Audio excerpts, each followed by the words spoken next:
The Oklahoma RedHawks are on the air. Catch all the excitement of RedHawks baseball statewide on the RedHawks Radio Network.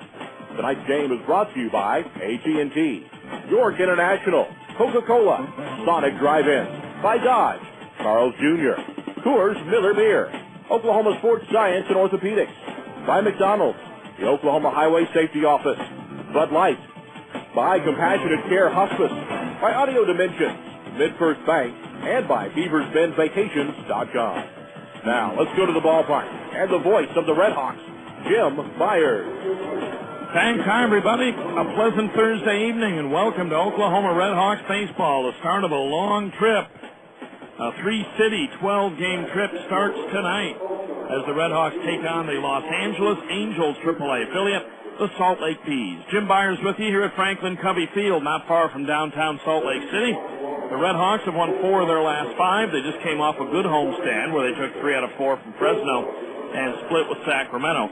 Taking on a tougher opponent here tonight, though. Salt Lake is loaded this year with prospects like Kendry Morales and Howie Kendrick, guys that you will hear about with the Angels in future years, one would think. They're 23-15 on the year, a game and a half up on second-place Portland in the Pacific Conference North. Salt Lake plays well here at Franklin Covey Field. They're 10-4 on the year here, and they come off a road trip in which they split with both Omaha and Iowa, losing their last 2. The Bees lost the other day to the Iowa Cubs in Des Moines to wrap up that series on Tuesday afternoon as the RedHawks were beating the Fresno Grizzlies in 11 innings by a final of 4-3 and a walk-off homer by Adam Heinzdu. So Salt Lake has dropped 2 in a row, but they did just split an 8-game trip to Omaha and Iowa, and the RedHawks, as we mentioned, coming in off their first series win of the year since the very first series of the 06 campaign when they swept Memphis. The RedHawks tonight to throw right-hander R.A. Dickey. Will the knuckleball knuckle here in the high atmosphere of Salt Lake? That remains to be seen. R.A. did not have a great start in the thin air of Albuquerque a couple of outings ago, gave up 2 first-inning home runs and 5 runs total, but with the knuckleball every day is a new experience. R.A. 2-3 with a 6.55 ERA on the year, had a good start last time out against Sacramento. Right-hander Dustin Mosley, 5-2 with a 3.02 ERA, will start today for the Salt Lake Bees. The RedHawks with a record of 15-24 on the year, 9 games under 500. 4th and last in the American South, 10.5 games back of the Albuquerque Isotopes. Those are a few of the facts and figures for tonight. We're going to take a timeout. When we come back, starting lineups for today's game, game number 40 of the RedHawks season. It'll follow after this. You're listening to RedHawks Baseball. This is for Karen and Kent Gregory. You know, they say career changes, marriage, and moving are 3 of the most stressful things in life. So, you 2 newlyweds are moving cross-country to open a restaurant, huh? Well, AT&T can help with AT&T Movers Advantage. It's your single source to change your address, set up utilities, and more. We can help with all of it in one easy step. And right now you can get high-speed internet for just $12.99 a month for 12 months. So that's Karen and Kent's world. For everybody that's not them, if we can deliver a simpler move to them, we can help you too. Make the move from your old cable company to the new AT&T, and you'll get 3 months of high-speed internet free. Just go to att.com/move. Good luck, Karen and Kent. You're braver than me. SBC is now the new AT&T. Your world delivered. Taxes, other charges, and the FUSS cost recovery fee extra. High-speed internet bill credit applied after 3 months paid service. For details of additional charges, restrictions, and requirements, call 1-866-416-6471 toll-free or visit att.com/offer details. Not available in all areas. So, hey, Todd, you notice anything different? Different how? Well, they're bigger. Well, look. What's bigger? The breasts. Really? Oh, yeah. Take off that top. Let me see. All right. Ooh, all right, what do you think? Yeah. Huh? You're right. Yeah, they're way bigger. Yeah, they're 25% bigger. Very impressive. Yeah, I mean, you know, I liked them the way they were before, but, hey, you know, if you can get them larger. Why not? Exactly. Hey, you know what? Maybe you should go for the bigger breast, too. Oh, you think? Absolutely. But just start with 1, you know, see how you like it. 1? Or 2. I mean, Bobby Kaczynski, he's got himself 3. Bobby Kaczynski's got 3? Well, he's a big man. Are you serious? It works for him. Wow. Bigger is better. Chicken breast, that is. The Bacon Swiss Crispy Chicken Sandwich. with a 25% larger chicken breast than our original crispy chicken sandwich. New at Carl's Jr.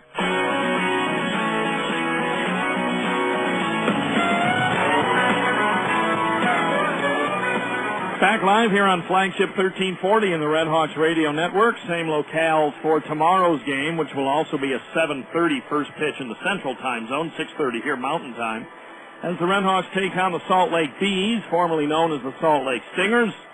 They were also known as the Salt Lake Buzz for a while, but Bees is the traditional name of the Salt Lake Pro Baseball franchise starting as far back as 1915, and the Utah Jazz owner Larry Miller, after acquiring the team, was able to talk the Burlington, Iowa club, also known as the Bees, into letting the Salt Lake team use its nickname as well. So back to the traditional, decades-long nickname here with a yellow and black color scheme for the Salt Lake Bees. Freddie Guzman will lead it off tonight for the Oklahoma RedHawks, 15-24 on the year, a 2-14 mark on the road. Guzman, the speedy center fielder. Joaquin Arias, the shortstop, will bat second. He's been red hot of late, has his average up to 270. Rehabber Ian Kinsler is here. He'll bat third and be at second base. Kinsler went just 1 for 12 against Fresno, so according to published reports, the Rangers wanted to give him a few more games to try to get his swing back. DH Lance Nix will hit cleanup, bothered a bit by a balky knee, so he will designate it hit once again and bat cleanup. No Jason Botts today. He's close to returning after tweaking his hamstring on Monday. So Adam Heisdu, the hero of Tuesday afternoon's game, will patrol right field and bat fifth. Aram Balderas, the third baseman, hits sixth. Jamie Burke, a former Salt Lake Stinger, will hit seventh and catch. He played here in 01 and 02. Rashad Eldridge, the left fielder, bats eighth, and Jace Brewer bats ninth at first base. One of a number of local connections in this series, local meaning Oklahoma City related. We'll tell you about that as we go along. R.A. Dickey on the mound tonight for the RedHawks. Top to bottom the batting order, Guzman in center, Arias at short, Kinsler at second, Nix the DH, Heisdu in right, Balderas at third. Burke catching, Eldridge in left, and Brewer at first base. For the RedHawks, managed by Mike Bollinger, who is not here. Good luck to Mike. We have not gotten a late update on him. He had a tear in his retina and was going to have that repaired while the RedHawks were on this trip. We certainly hope that went well. And Bollinger, the newly named RedHawks manager, named a week ago today, will likely miss this entire road trip. And former Salt Lake manager Mike Brumley, who is now in the Rangers organization, will serve this series and the New Orleans series as the RedHawks interim manager. Director of Player Development Scott Service, the former big league catcher, will serve as manager for the RedHawks next series in Colorado Springs. There will be a quiz on the RedHawk managers and the various managerial stints. It'll be an online thing. We might do an email a little bit later in the season. Right-hander Dustin Mosley to pitch today for the Bees. He's 5-2 with 3.02 ERA. And the lineup to support him, one of those Oklahoma connections. Former Sooner Reggie Willits leads it off in center field. Howie Kendrick will bat second and be at second base. Slugger Nick Gorno to bat third in right. Kendry Morales, the Cuban defector, to bat cleanup at first base. Jeff Mathis will catch and hit fifth. Ryan Buddy from Midwest City High is the backup catcher for the Bees, not in the lineup tonight. Mike Elward, the DH, will hit sixth, with veteran Curtis Pride hitting seventh and left. Adam Pavkovich will bat eighth and be at third, and Casey Smith, the shortstop, hits ninth. It's Willits in center, Kendrick at second, and Gorno in right. Morales at first, Mathis catching, and Elward the DH. Pride in left, Pavkovich at third, and Smith as the shortstop for manager Brian Harper, the former Twin, who is in his first year at the helm of the Salt Lake Bees. We'll take a timeout. When we come back, we'll set up the new series going on around the PCL here on the RedHawks Radio Network.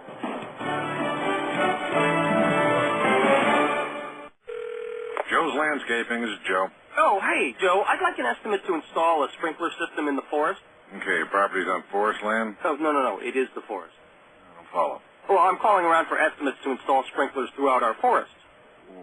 What? Hey, well, let me explain. We're a grassroots group looking for funding to combat people's recklessness with fire in the forest. We can't get funding if we don't have an estimate, so, you know.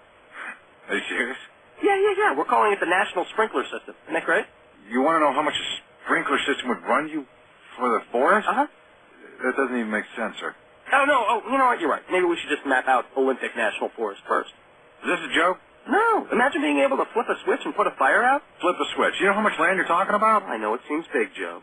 It seems big. Well, they built that pipeline thing. That's pretty big. No. I'm sorry. I can't help. Wait, Joe. Only you can prevent wildfires. Brought to you by Smokey Bear, the U.S. Forest Service, your state forester, the Ad Council, and this station. For the class of 06, school can be a dangerous place. And a lot of gang members look at you as a gang member, too. The bell ring, I get ready to go out, and I see him right behind me, so, I try to turn the other way and go quickly as I can. Next thing you know, it's like 4 other cars. They selling drugs, gang banging, killing people from my region. For some, just being in school can be a struggle. I wouldn't go to school. I didn't care about what my mom said. My mom would tell me, like, what are you doing for yourself? You're not doing nothing. For the class of 06, there are struggles they may not even know about. My brother, Louis, he's been through it. Bad people, the gang members. My brother knows more than me what's out there. But despite all the obstacles, the class of 06 wants to graduate. I want to graduate from my mom, but I want to prove everybody that I made it and I'm going to make it. I want to graduate from my mom. She watched the distance yell at me, you got to graduate, you got to get out of high school so you can get your diploma. Introducing Class of 06, 10 films by 10 students trying to graduate. Go online to boostup.org to see their stories and give someone you know a boost so they can finish high school. Brought to you by the U.S. Army and the Ad Council.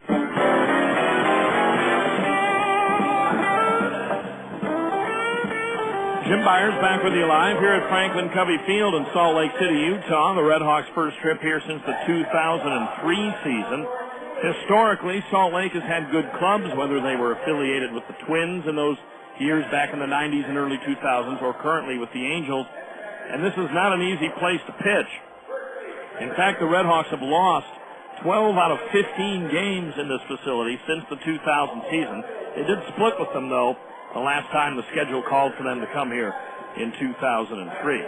Around the PCL, Salt Lake leads Portland a game and a half in the Pacific North. Tacoma 3.5 out. Colorado Springs 7.5 back. The Las Vegas 51s lead the Pacific South by 4.5 over Tucson, by 8 over Sacramento, which, by the way, lost outfielder Matt Watson to Japan. Matt Watson going to the Chibalote Marines in Japan. Fresno is 10 back in that Pacific South. In the RedHawks division, Albuquerque leads Round Rock by a game and a half. New Orleans is 5.5 back. And the RedHawks with a 15 and 24 mark are 10.5 out. And in the American North, Nashville, which lost the last 3 games of its most recent series, still leads Omaha by 4.5, Iowa by 6, and Memphis by 9. Around the PCL, Tacoma is at Nashville. There's no score in that one in the first inning at Greer Stadium. Tucson leading Round Rock by a score of 1-0, that game in Round Rock in the bottom of the first. Portland is at Memphis. No score in the first inning in that one. John Webb on the hill for the Memphis Redbirds, taking on the Portland Beavers tonight, and starter Eric Young. Las Vegas is at Albuquerque. New Orleans is in Colorado Springs. Iowa is at Fresno, and Omaha is at Sacramento. The RedHawks and the Omaha Royals had a fleeting moment in the Skylink system in the DFW airport today as Omaha was connecting through Dallas to go to Sacramento, and the RedHawks flew through Dallas to come here to Salt Lake, so a few high fives and handshakes were exchanged among the RedHawks and the Omaha Royals, who will play each other 16 times this year, but 0 times prior to June 8th. That'll be the first time that the RedHawks visit Omaha. That will be a long road trip. This one's a long road trip as well.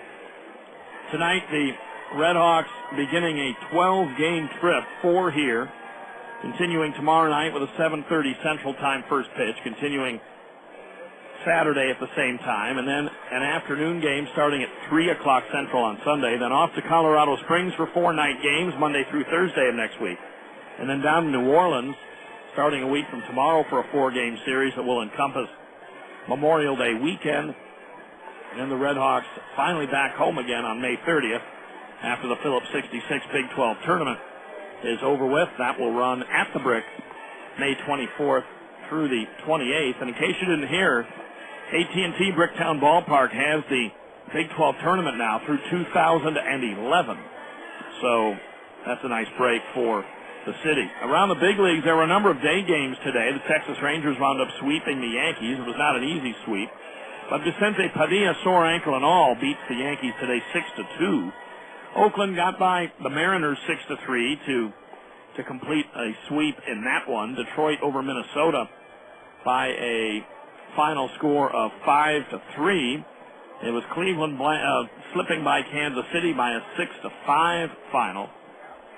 And a game in progress in the fifth inning. The White Sox lead Tampa Bay 3-2 in the top of the fifth. Toronto at the Angels coming up later. Everything is done with in the National League. Cincinnati beat the Pirates down 6-0 after an inning. The Reds win 9-8 with the help of home runs from Jason LaRue and Austin Kearns. Brewers over Philadelphia by a final of 5-4. It was Atlanta pounding Florida, completing a sweep of the Marlins. 9-1 the final in that one. Jeff Francoeur hit 2 home runs for the Braves. Cardinals over the Mets by a final of 6-3. And Washington beat the Cubs today. Kerry Wood returned to action, gave up 3 home runs, and the Nats beat the Cubs by a final of 5-3. TGI Fridays brings you the scoreboard update. You can get $5 off any purchase of $20 or more by bringing your RedHawks game ticket stub to TGI Fridays. Right-hander Dustin Mosley is concluding his warm-up tosses in the Salt Lake bullpen down the right field line. Salt Lake has the first base dugout here at Franklin Covey Field. The bullpen's in foul territory up the lines. Knuckleballer R.A. Dickey preparing for his 7th appearance and 6th start of the year. Owner of the RedHawks' only complete game of the year and one of the few complete games in the league this year, loosening up in the RedHawks bullpen. Salt Lake, a very solid team. They are good in every department, and even with the thin air here, they're a good pitching team, as the Bees have a 3.58 earned run average, which is 3rd best in the league, and their team batting average is also 3rd. They hit a ton of home runs. They are 2nd in the league in home runs hit with 42, behind only the Portland Beavers, and the Bees hitting 281 as a club, which is the 3rd best batting average in the league. One thing that will help the RedHawks a little this year is they will not see Jared Weaver, Jeff Weaver's little brother, who was a very high draft pick last year by the LA Angels of Anaheim. Jared Weaver is due to miss this series. He pitched on Tuesday, and his turn will come up once the RedHawks leave town. So the RedHawks have had a change in their rotation. Tomorrow it'll be right-hander John Wasden rather than the previously scheduled Derek Lee. Wasden and Lee have switched spots. So for the Friday game, Wasden will face former Virginia Tech southpaw Joe Saunders.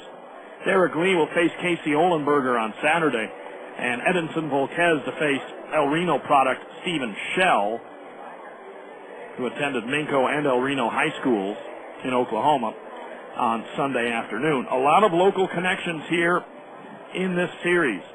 We just mentioned Stephen Shell. He went to El Reno High School, then was drafted by the Angels, has now made it to AAA. Midwest City product Ryan Buddy, the former Oklahoma State catcher, is the backup catcher to Jeff Mathis for the Salt Lake Bees. Reggie Willett, their switch-hitting center fielder, played for Coach Larry Koshel with the OU Sooners as recently as the 2003 season. And Willett has already received earlier this year his first big league call-up, got in a couple of pinch running appearances, and was sent back to the Salt Lake Bees, where he is in the lineup tonight as their leadoff hitter. And the RedHawks even have some Salt Lake connections. What with interim manager Mike Brumley here, he took the then Salt Lake Stingers to the league championship series in 2002 after they swept the RedHawks in the first round.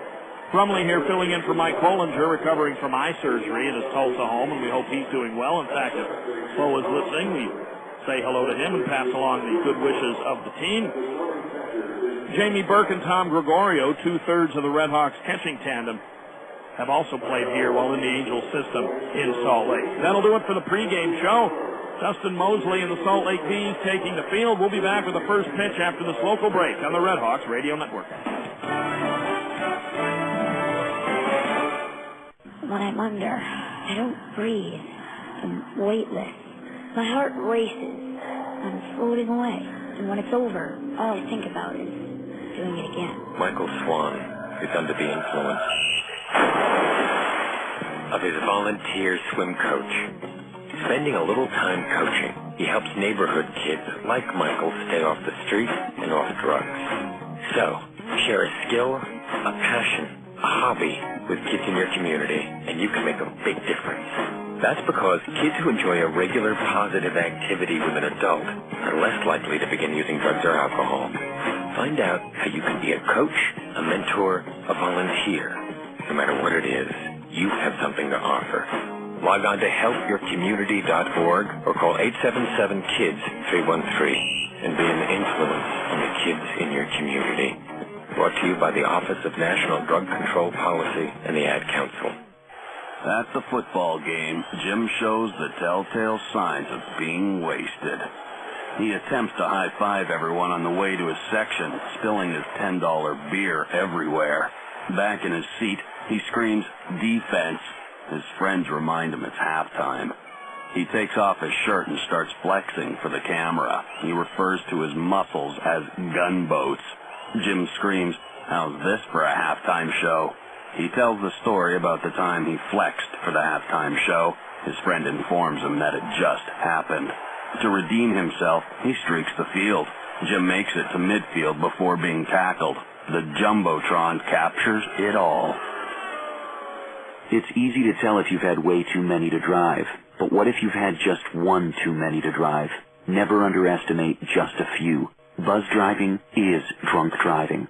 A public service announcement brought to you by the U.S. Department of Transportation, the Ad Council, and this station.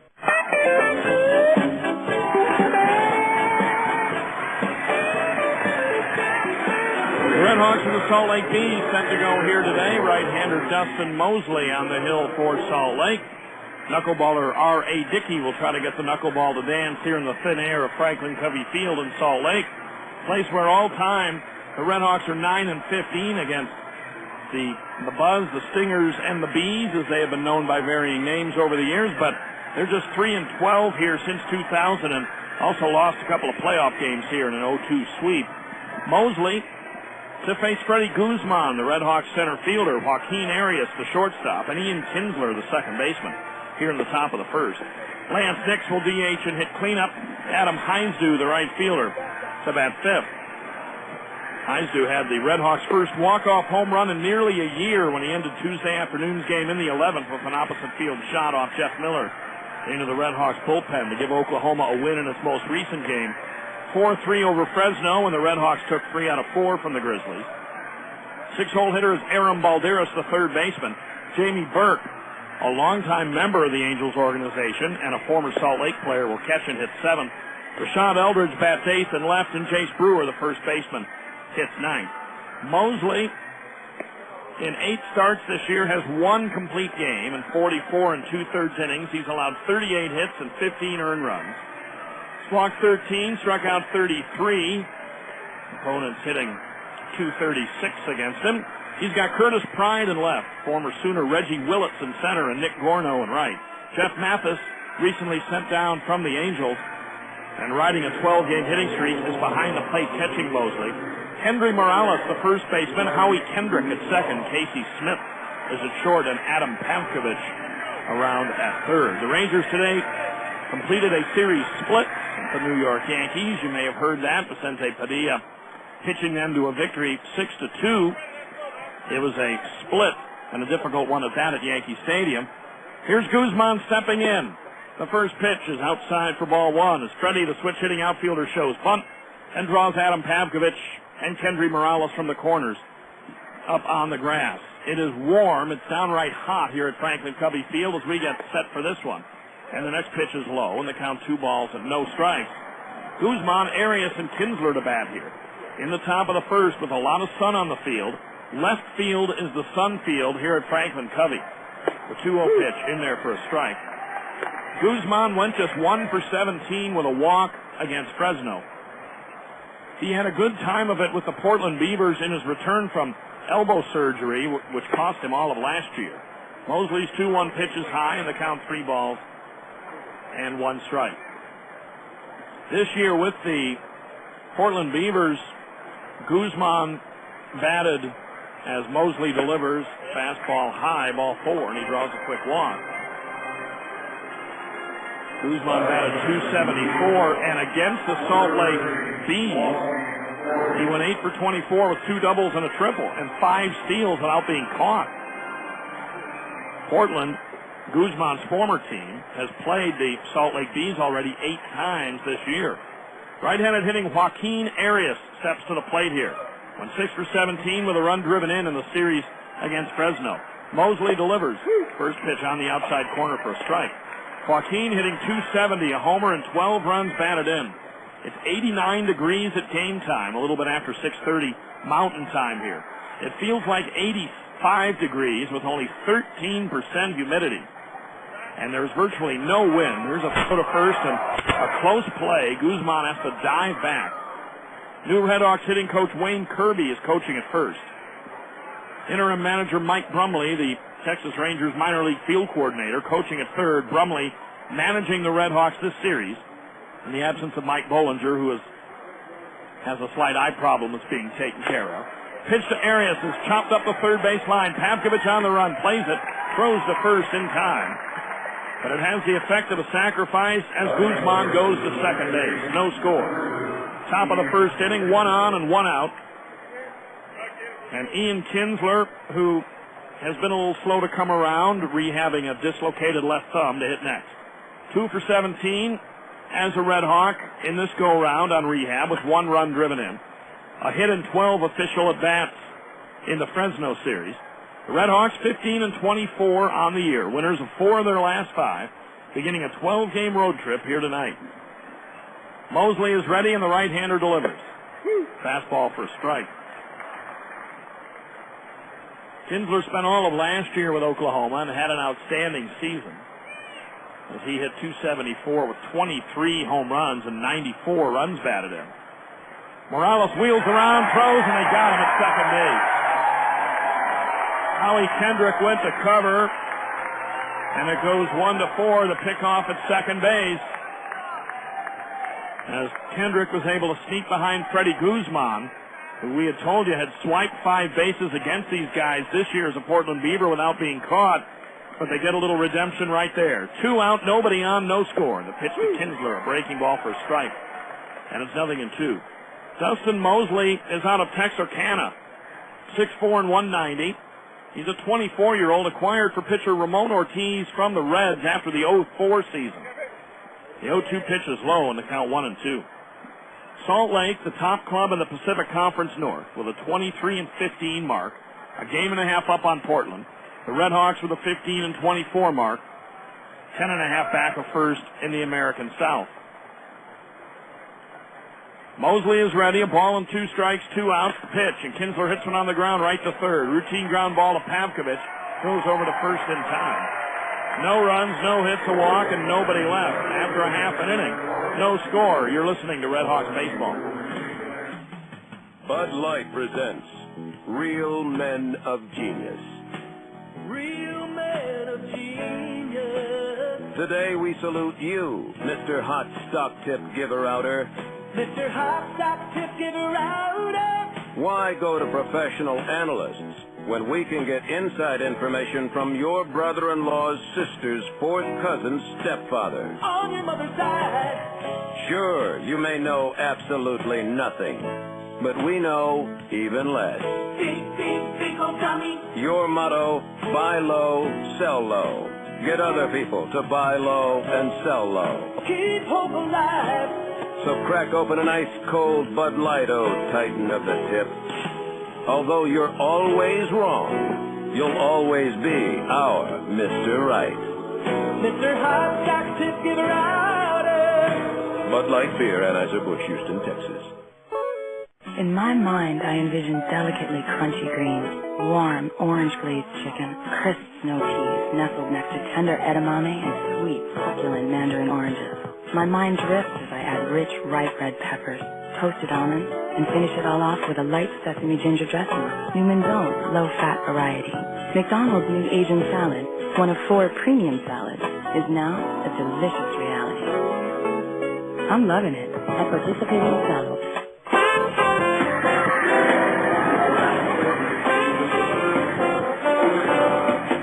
R.A. Dickey, the right-handed knuckleballer on the hill for the Red Hawks as we go to the bottom of the first with no score. Taking on the Bees of Salt Lake. first year under that name, but that is the historical name of Salt Lake baseball. From 1915 way up into the late 60s, they were known as the Salt Lake Bees. The LA Angels AAA affiliate, they're 10-4 at home this year. And former OU Sooner Reggie Willits leads it off. He's their center fielder. Howie Kendrick, the second baseman, to bat second, and Nick Gorneau, the right fielder, to hit third. Here's the first pitch from Dickey to Willits, switch hitter batting left, and that's high ball one. Cleanup hitter is Kendry Morales at first. Jeff Mathis, the catcher, hits fifth.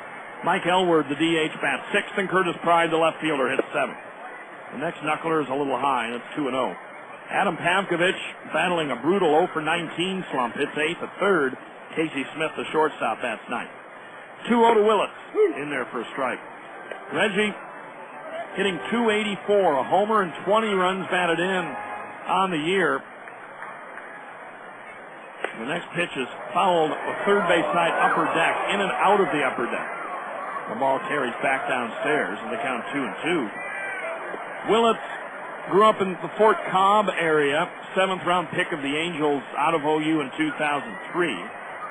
2-2 pitch, fouled again, same spot, and the fan makes a nice jumping catch with a glove in the area that lost that previous foul ball to a carom down below here in this double deck facility. And a fan made a nice catch on that one. 2-2 to Willits, the pitch. Fastball high, and the count 3-2. Dickey, former Rangers first round pick back in '96, converted last year to a knuckleballer, is 2-3 on the year. Here, 6.55 ERA with the RedHawks, making his 7th appearance. 34 1/3 innings. He's allowed 49 hits, walked 16, struck out 8. Opponents hitting .350 against him. The next pitch is a little bit low, ball 4. No score. Each half of the first inning has begun with a leadoff walk. Freddie Guzman was eventually picked off second base in the top of the first to allow Dustin Mosley to face a minimum 3 hitters. Here's 2-hole hitter Howie Kendrick, a hitting machine at .359, a couple of homers and 13 runs batted in on the season. Kendrick, right-handed hitter, here's a throw over to first base, and they got him! Willits gets picked off, 1-3 at first base. And Jim Eppard, their first base and hitting coach, is going to go down and make sure the first base ump is positive about that. And Willits is absolutely stunned as he wanders back to the dugout. Dickey has a good pickoff move, there's no question about it. So 1 out, nobody on. Pitch is high to Kendrick, and it's ball 1. Well, how about that for the start of a game, base running wise? The 1-0 pitch, swing, the miss on a knuckler, and the count 1-1 strike as Guzman gets picked off, and another excellent base runner in Willits gets picked off.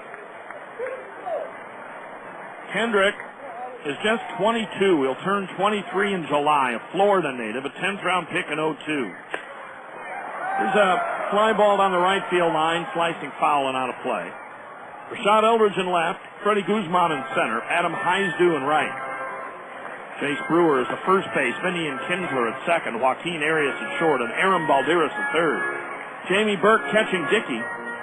In this first meeting out of 4 this year between these clubs, they will meet here for 4 games. And that will do it for the season series. The 1-2 to the right-handed hitting Kendrick. Lifted high and deep to right center. Guzman on the chase, way back, it's off the wall. Guzman traps it against the ground on a nice play and holds Kendrick to a double. This place, the ball travels well here. It's 420 to center field with big gaps, but they need them the way the ball flies here. And that thing just took off to right center. Kendrick, a .359 hitter on the year. A couple of homers and 13 runs batted in on the year. And the second best batting average in all of the minor leagues last year behind New Orleans' Rick Short. He hit .367 last season. Greets Dickey with a 1-out double. And were it not for the pickoff, the RedHawks would be staring at a first-inning deficit. Here's Nick Gorneau, hitting .296, and he chops one over the mound to Kinsler back of second. He plants and throws in time. It advances Kendrick over to third base. Gorneau grounds out, and that'll bring up Kendry Morales. Morales defected from Cuba He apparently tried numerous times to defect from Cuba before he was finally successful a couple of years ago. Batting here with a runner at third. A no score and 2 outs in the bottom of the first. Dickey delivers. Morales takes one in there for a called strike one. Kendry hitting .291, 5 homers, 23 runs batted in. Just a 22-year-old. He will turn 23 next month. And a guy that's, here's the next pitch, swing and a miss. Missed a fastball, it looked like, and the count 0-2. A guy that last year tore it up at Class A Rancho Cucamonga and then wound up getting 74 games in Double-A in his first season in the States, and he hit .306 for Arkansas. The 0-2 pitch. Knuckler just missed low and outside. RedHawks in their road grays, the gray top to bottom. The red numbers, the red Oklahoma across the front. Salt Lake in their home whites, black and gold trim, a black cap. Into the stretch is Dickey in the 1-2. A little bit high. Willits walked and then was picked off first. Kendrick doubled to deep right center, went to third on a ground out by Nick Gorno, and now Morales with a 2-ball, 2-strike count. He's 10 for his last 20 at the plate. Into the stretch is Dickey and the 2-2. Knuckleball inside. And the count 3-2. Morales, one of the top prospects in the organization, according to Baseball America. He is number 7 in the prospect list. Their second baseman, Howie Kendrick, is the number 2 prospect. Catcher Jeff Mathis, the number 4 prospect. 3-2, 2 outs. The pitch. A chopper over the mound. Arias will get, though. It takes a bad hop and goes by him into center field for a base hit. Arias was going to get there on the chopper up the middle, but it hit the outer edge of the grass, right where the skin part of the infield starts. It bounces through, and it's a 1-0 Salt Lake lead. The field here looks very parched. They replaced the infield grass right before the season started, and for whatever reason, it looks like it hasn't fully taken. Here's the pitch, and Mathis pops one up to shallow right. Long run for everybody. Heisdu coming in, and he makes the catch. Jeff Mathis on a 12-game hitting streak, the right-handed hitting catcher, pops up. But a bad hop single produces a run on 2 hits. 1 man left. 1-0 Bees after an inning. You're listening to RedHawks Baseball. Dodge Charger Radio Unleashed, RDC-60001A, Hair of the Dog, Live and Loose, Nazareth, and Chris Classic, full stereo mix, 60 seconds.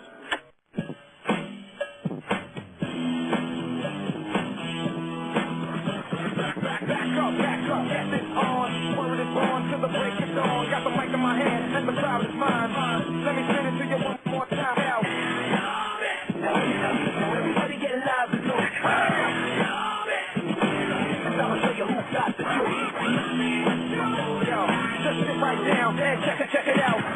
Celebrate the unleashing of the Dodge Charger. Go to Dodge.com/Charger and find out how you can download the track you're hearing and everything else you need to know about the 2006 Dodge Charger. You can unleash one for about $23K. Actually, $22,995 MSRP excluding tax, to be exact.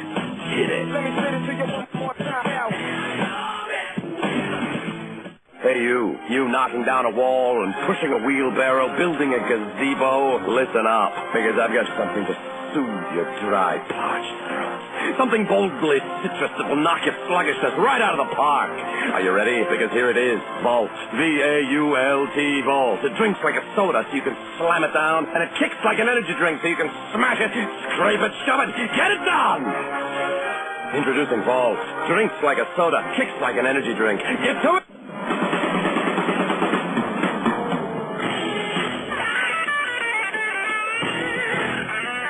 Jim Byers back live here at Franklin Covey Field. The Bees with a 1-0 lead as we go to the top of the second inning. Lance Nix, Adam Heisdu, and Aaron Balderas to face right-hander Dustin Mosley. R.A. Dickey was very close to getting out of that first inning unscathed. A 2-out chopper up the middle by Kendry Morales went for his 24th run batted in of the year when it took a skipping hop past Joaquin Arias, who was more than likely going to make the play, but Lance Nix will lead it off here as the RedHawks will try to get back even. Nix, left-handed hitter, chops the first pitch, couple of hops to the second baseman Kendrick. He throws over to first in time. Nix went 1 for 13 with a run batted in the Fresno series. The run batted in came on a first-inning single on Tuesday in the RedHawks' most recent game. One pitch, one out, Adam Heisdu, who ended the game on Tuesday with a one-out solo homer against Jeff Miller, who was brought in to face him, will hit next. RedHawks baseball coming to you live tonight from Salt Lake City. We mentioned earlier the sun sets behind the first base side stands here. First pitch a strike called, making left field the sun field. And when the game started, the upper body of the pitcher Mosley was in the sun, and the rest of the area closer to home plate was in the shadow. Now, almost all of the infield grass, including the mound and home plate, is in the shadow of the grandstand. The 0-1 pitch low and away, and the count 1 ball, 1 strike. But the left side of the infield is in sun, and left fielder Curtis Pride staring into the sun. 1 run, 2 hits for the Bees, no runs, no hits. 1 walk for the RedHawks. 1-1. Fouled straight back to the screen, and the count 1 ball, 2 strikes. Heisdu went 4 for 16 with the RedHawks' only homer of the series against the Grizzlies. 271 hitter on the year, 5 homers and 17 runs driven in. As Jeff Mathis, the catcher, goes out to visit Dustin Mosley. Mosley has been very hard against right-handed hitters this year. I wonder if Mosley's okay. The trainer's going to come out and look at him. Looks like he is bending his back, like maybe there's a back muscle problem, maybe. It could be an oblique, I guess. Brian Harper, their manager, coming out. Mosley doing some stretching exercises. Charles Nagy, the former big league pitcher, is the pitching coach. He comes out as well, and Mosley may have to leave right now. After retiring 3 of the first 4 hitters he faced and getting a walk, the area that he pointed to was kind of about where the number 2 is on his 23 on the back of his jersey. He's continuing to try to stretch it out. Like a lower back muscle might have gone out on him a little bit. 1-0 Salt Lake here in the second inning. And a 1-2 count on Heisdu. This year, left-handed batters hit 274, but righties had hit just 195 against Mosley. He's going to throw a warm-up pitch or 2 here. Well, he didn't even let go of the ball. He's leaving. He went into his motion and tried to plant and throw, and he stopped. So we got a delay here while they get somebody else up. 1-0 Salt Lake with the lead, and a new pitcher will come in to face Adam Heisdu. Let's see who they get up to bring in. And it is going to be Nate Bland. So we'll tell you about him. We'll keep it right here for the time being. Looks like they're calling him Nathan these days. He used to be known as Nate. So Nathan Bland will come in. Bland 0-2 on the year in 6 appearances, a 5.56 ERA. 11 1/3 innings. He's allowed 15 hits and 7 earned runs. Walked 5, struck out 3. Opponents hitting .300 against him.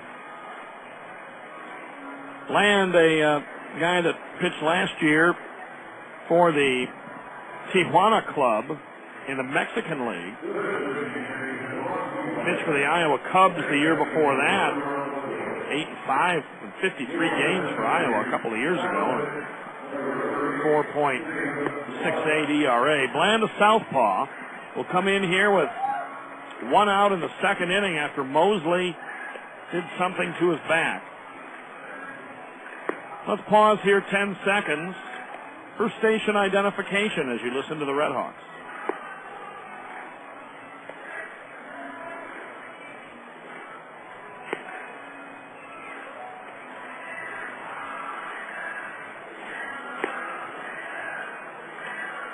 So Bland beginning his warm-ups. This will give us an opportunity to get you caught up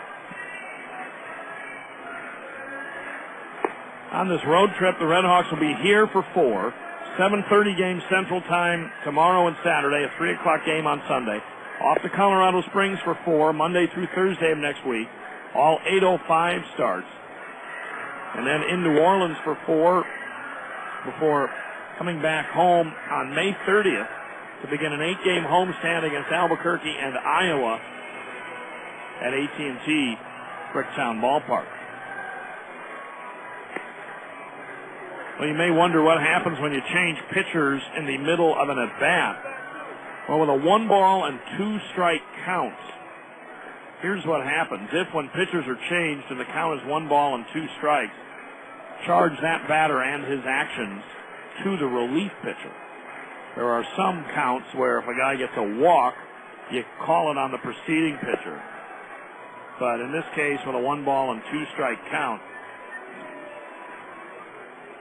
anything that happens here will be the responsibility of Bland. That means you can close the book on Mosley, who goes an inning and a third, allows no hits or runs. He cannot win it, nor can he lose it. 1 walk, no strikeouts in a 1-0 game here. Bland out of Birmingham, Alabama. 6'5" and 210. He's a 31-year-old, and he will get as much time as he needs to warm up here with Mosley having to leave with what looked like a left lower back problem after delivering a 1-2 pitch to Adam Heisdu. Heisdu with that walk-off homer the other day, the RedHawks' first walk-off homer since Ian Kinsler did the trick right before the 13-game losing streak last year, back on June 14th, 05 at home against Omaha. And Heisdu has had an amazing flair for the dramatic with his home runs. If you look at game-tying homers or go-ahead home runs from the 5th inning or later this year by the RedHawks, there have been 4 of them. Heisdu has them all. April 16th at Nashville, tied the game 2-2 in the 7th. RedHawks wound up losing it. April 17th, he tied the game twice. 1-1 in the 5th and 6-6 in the 9th, and the RedHawks lost that one 8-7 on a walk-off homer. And then on Tuesday in the 11th, his opposite field homer made it 4-3, the go-ahead walk-off homer. So he has all 4 game-tying or lead-taking home runs this year. And the home run by Heisdu on Tuesday was his 5th of the year and his first at AT&T Bricktown Ballpark. Oklahoma Highway Safety Office is a sponsor of RedHawks baseball. OHSO reminds you to click it or ticket. And please buckle up and drive careful. Okay. Ball and 2 strikes here on Heisdu. Top of the 2nd inning, 1 out. Nathan, formerly known as Nate Bland, facing Adam Heisdu, and here we go. Aram Balderas to follow.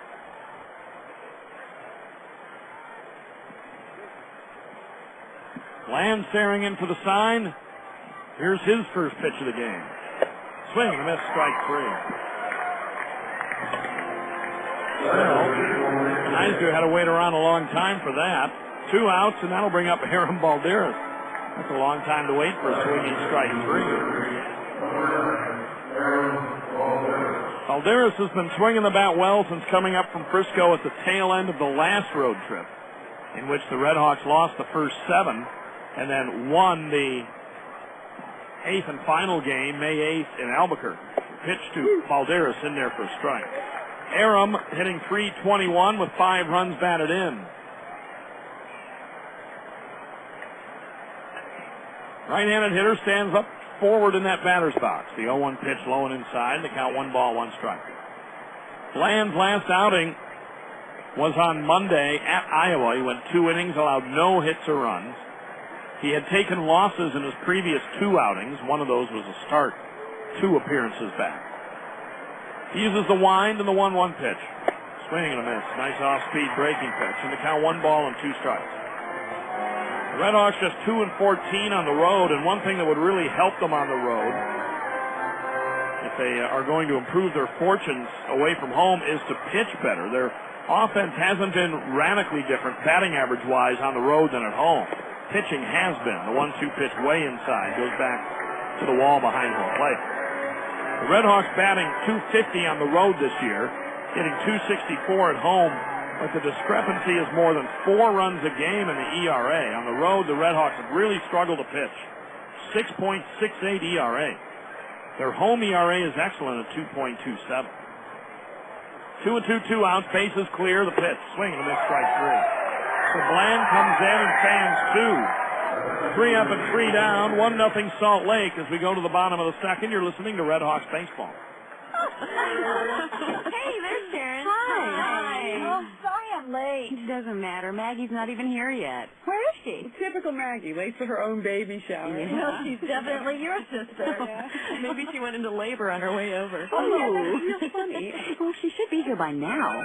Oh, how about that? That's her. On her way to the baby shower, this happily married mother-to-be was involved in a serious collision. From here, there are 2 possibilities. It could be her calling her friends, telling them everything's okay, because she was wearing a seatbelt. Or it could be her husband, calling his wife's sister to tell her that there won't be a baby shower, or a baby. They were both killed on impact. One life can touch so many. Wearing a seatbelt is one of the easiest things you can do to help increase your odds of living. If you have the power to influence the people you love, use it. There are so many reasons to live. What's holding you back? A message from the Oklahoma Highway Safety Office. A flat panel TV seems to be on everyone's wish list this year. Hi, this is Russell Kim, and Audio Dimensions is filled with new plasma and LCD flat panel TVs from LG. For instance, the LG 42-inch Plasma HD TV is just $27.99, and the 50-inch is just $39.99. Audio Dimensions, the leader in home theater, 10407 North May and Robinson Crossing in Norman.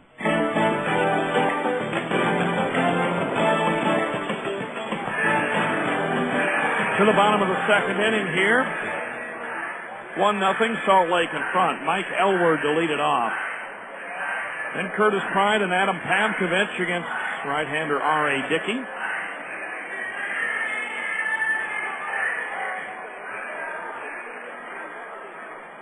Elward recently brought up from the AA Arkansas Travelers. The first pitch from Dickey is in there for a strike. Hitting .267 since coming to AAA. The 0-1 pitch. A knuckler fouled away back to the first base dugout into the seats, into the lower stands. Elward 2 for his last 10. .267 hitter with a home run and 3 runs driven in. Aaron Balderas runs in and gets a different type of sunglass, causing a momentary delay.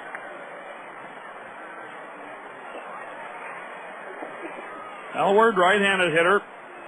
Dickey delivers the 0-2. A little bit low, and the count 1 ball and 2 strikes. R.A. almost wriggled out of a first-inning jam. Here's the 1-2, low and away, but allowed a 2-out bad hop single by Kendry Morales. Put the Bees on the board with a 1-0 lead. 2-2 here to Elward. R.A. delivers. Here's a ground ball through the left side into left field for a base hit. Balderas went to his left and dived for it, but couldn't quite knock it down or corral it. And it's a leadoff single. And that'll bring up Curtis Pride. Pride seems like he's been around forever, and he has been around for a long time when you get right down to it. Began his career back in 1986. He was one of the top youth soccer players of the world back in 85. The next year he was a 10th round pick of the Mets. You may know he's hearing impaired and attended William and Mary. He's one of the few hearing impaired players to play in the big leagues. Pitch in there for a strike. Pride, left-handed hitter, hitting .297. A homer and 10 runs driven in. A career .251 hitter and 399 big league games coming into this year. And a guy who's been through AAA for a long time. The 0-1. Oh, that looked like, well, that was a good pitch. Didn't get the call, and the count 1 ball, 1 strike. We don't have the benefit of a center field camera here. There's no in-house TV system here, but I'd like to know where that pitch was.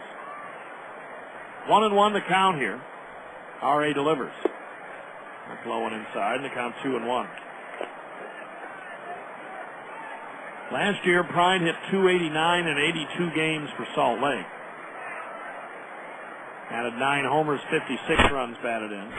Played a little bit for Salt Lake in 04. From the Yankees organization in 03. There's a swing and a foul tip in and out of Burke's glove, and the count goes to 2-2. He was with Nashville in 2002. He's always hit. Career .280 minor league hitter.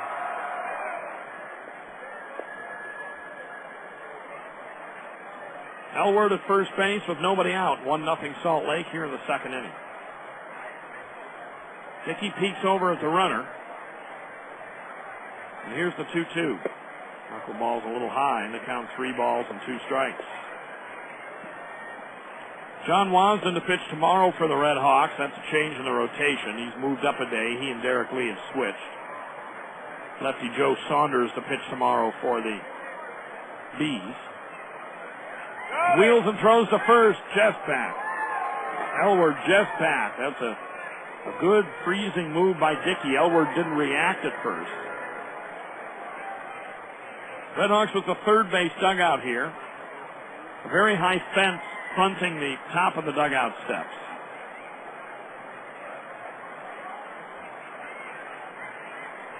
Grassy berms in both left field and right.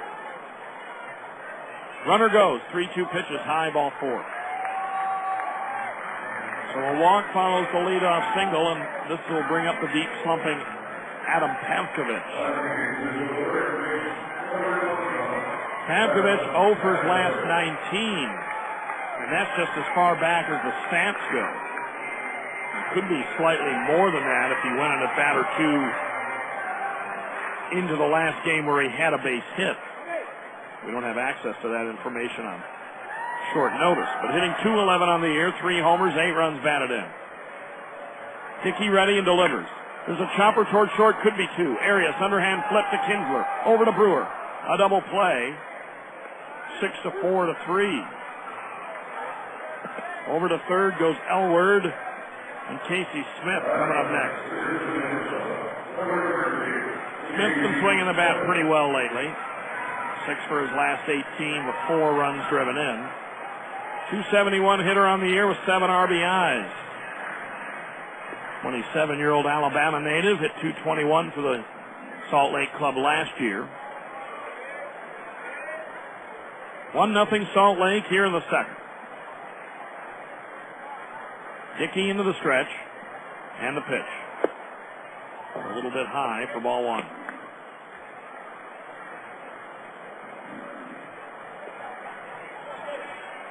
Just the start of a 12-game road trip.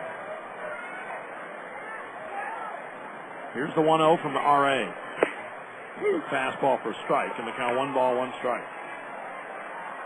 Salt Lake just came off a road trip. They lost 4-1 on Tuesday. They lost 6-0 at the hands of Ryan O'Malley and the Iowa Cubs on Monday. The 1-1 pitch is just a little bit inside. 2-1 the count. They split their 8-game trip, splitting in Omaha and splitting in Iowa. The Wasatch Mountains out in the distance here, a tremendous backdrop view as you look out at the outfield here. 2-1 pitch is a pop-up. Left side of the infield, the shortstop Arias right out onto the outfield grass, makes the catch. And the side retired. No runs on a hit, a man left at third. After 2, it's 1-0 Salt Lake. Back after a local break here on the RedHawks Radio Network. When I do it, everything goes dark, and I feel like a different person. Kenzie Olsen is under the influence. A of her community theater volunteer, helping out at an after-school theater program. She helps Kenzie stay off drugs. Be a coach, a mentor, a volunteer. No matter what it is, you have something to offer. Log on to helpyourcommunity.org or call 877-KIDS-313 and be an influence on the kids in your community. Brought to you by the Office of National Drug Control Policy and the Ad Council. They're going to jump out of trees. They'll go down the slide head first. They'll make parachutes out of sheets. But one of the most dangerous things kids will do happens while they're sitting perfectly still. Kids who ride in a car without a booster seat are much more likely to suffer serious or fatal injury, but amazingly, 80% of all kids who need them aren't in them. After a toddler seat and until they're 4'9", boost your kids, and don't let them down. Go to boosterseat.gov. A message from the U.S. Department of Transportation and the Ad Council. Hello? It's speed walking day. Dorothy? You're breaking up. Did I mention we'd be slowing down when we pass the court where those fine brothers play ball? I heard that. Reduce your risk of cancer, diabetes, heart disease, and stroke. Get active, eat right, and maybe even run into Mr. Right. Isn't sisterhood beautiful? For more information, go to everydaychoices.org. Brought to you by the American Cancer Society, the American Diabetes Association, the American Heart Association, the Ad Council, and this station.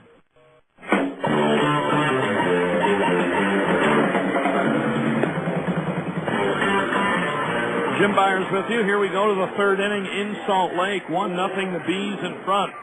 Left-hander Nate Bland, or Nathan Bland, as he's apparently known now, to face the bottom third of the RedHawks order. Jamie Burke, Rashad Eldridge, and Jace Brewer.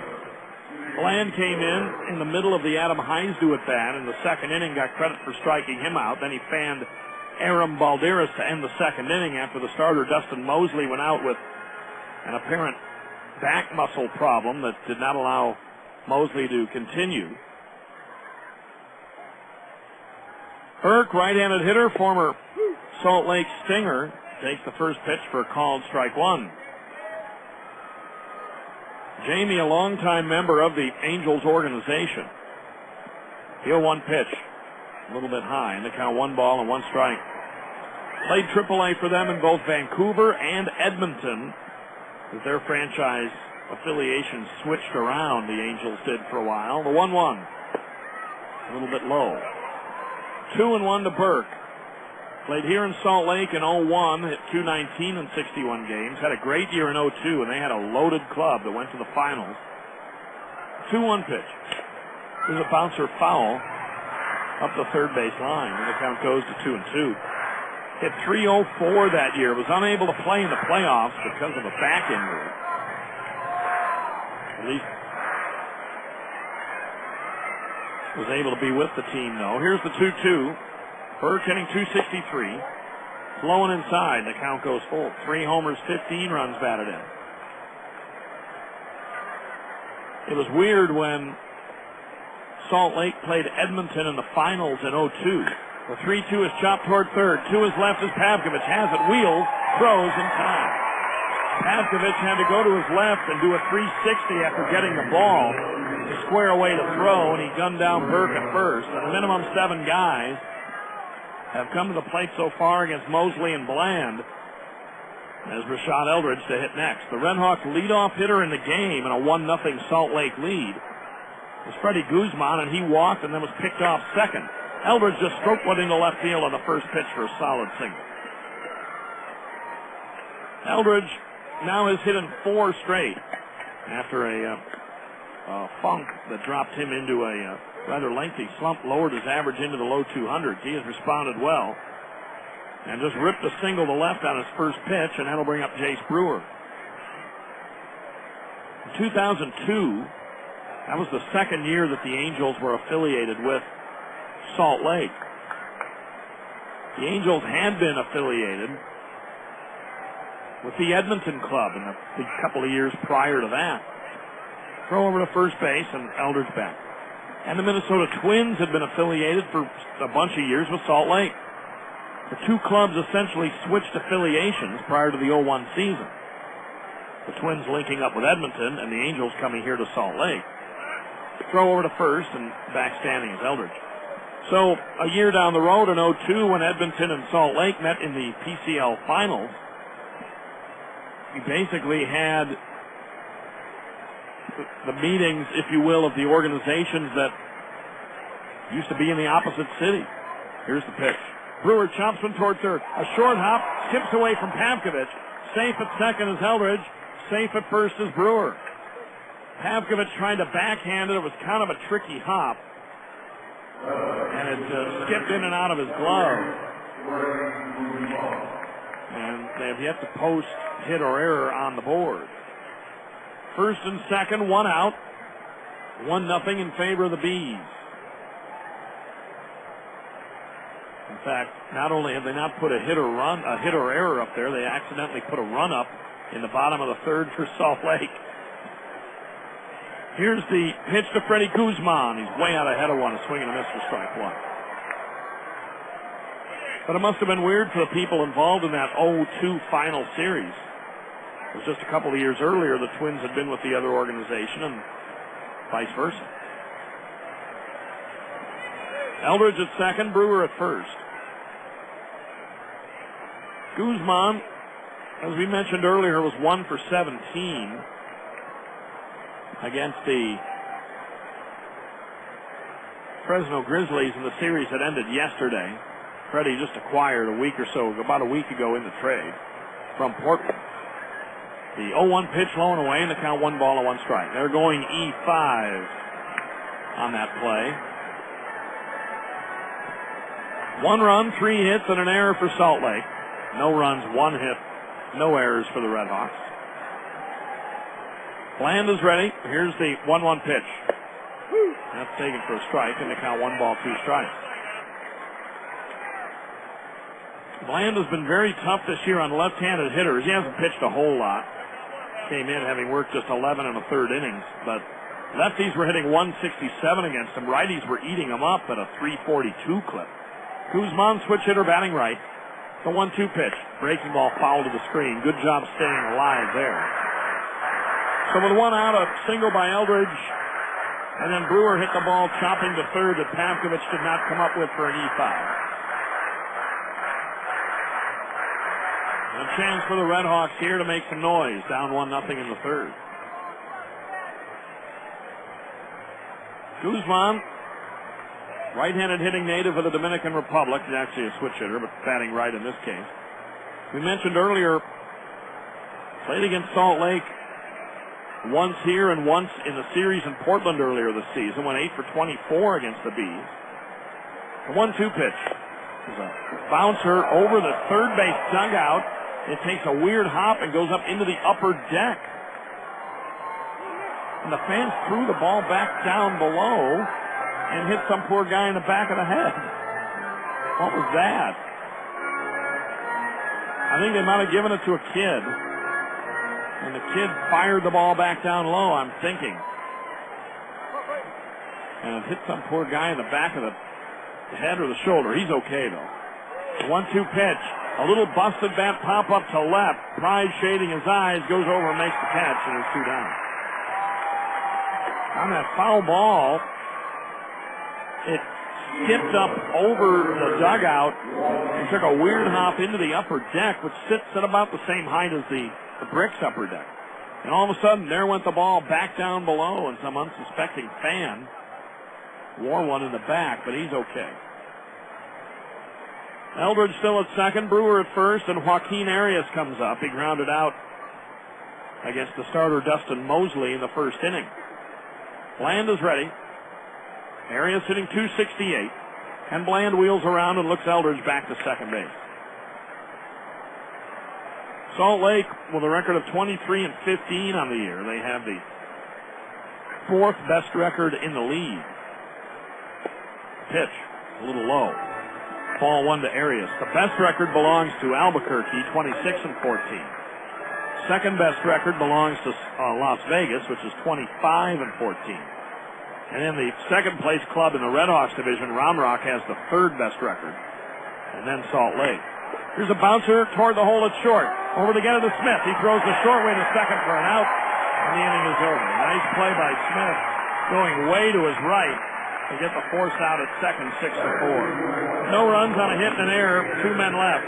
Middle of the third inning, it's 1-0 Salt Lake. You're listening to RedHawks Baseball. This is for Karen and Kent Gregory. You know, they say career changes, marriage, and moving are three of the most stressful things in life. So, you two newlyweds are moving cross country to open a restaurant, huh? Well, AT&T can help with AT&T Movers Advantage. It's your single source to change your address, set up utilities, and more. We can help with all of it in one easy step. And right now you can get high-speed internet for just $12.99 a month for 12 months. So that's Karen and Kent's world. For everybody that's not them, if we can deliver a simpler move to them, we can help you too. Make the move from your old cable company to the new AT&T, and you'll get 3 months of high-speed internet free. Just go to att.com/move. Good luck, Karen and Kent. You're braver than me. SBC is now the new AT&T. Your world delivered. Taxes, other charges, and the FUSF cost recovery fee extra. High-speed internet bill credit applied after 3 months paid service. For details of additional charges, restrictions, and requirements, call 1-866-416-6471 toll-free or visit att.com for proper details. Not available in all areas. BLT and iced tea. Sonic's got it, others don't. For the perfect taste of summer, drive into Sonic for our $2.99 BLT and iced tea. That's a classic bacon, lettuce, and tomato sandwich, together with your choice of a fresh brewed peach or raspberry iced tea, all for just $2.99, but only for a limited time at participating Sonics. Sonic's BLT and iced tea. Try it tonight because Sonic is now open till at least midnight all summer.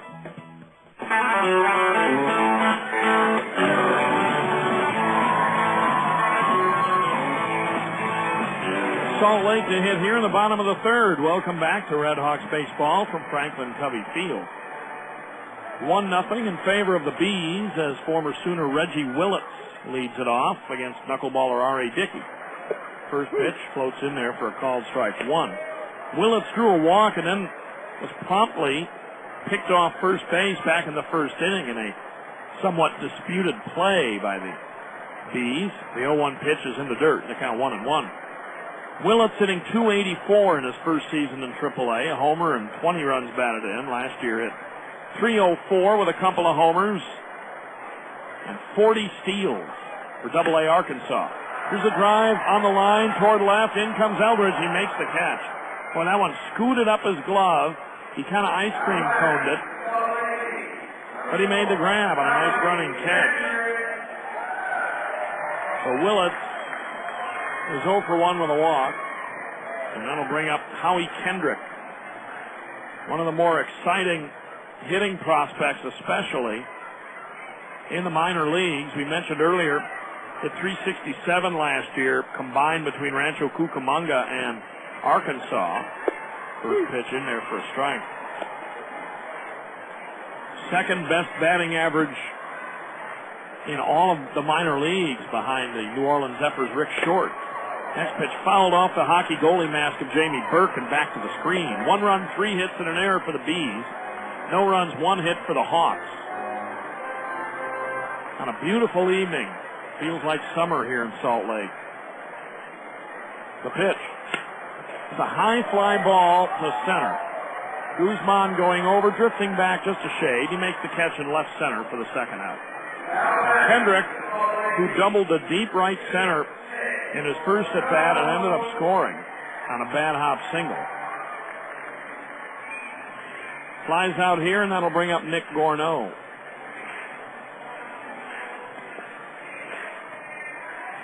Gourneau chased the first pitch that Dickey offered back in the first inning. Bounced out to second baseman Ian Kinsler. And he swings to the first pitch here and sends it soaring in the air to left. Going back on it is Guzman, still shy of the warning track in left center, and he makes the catch.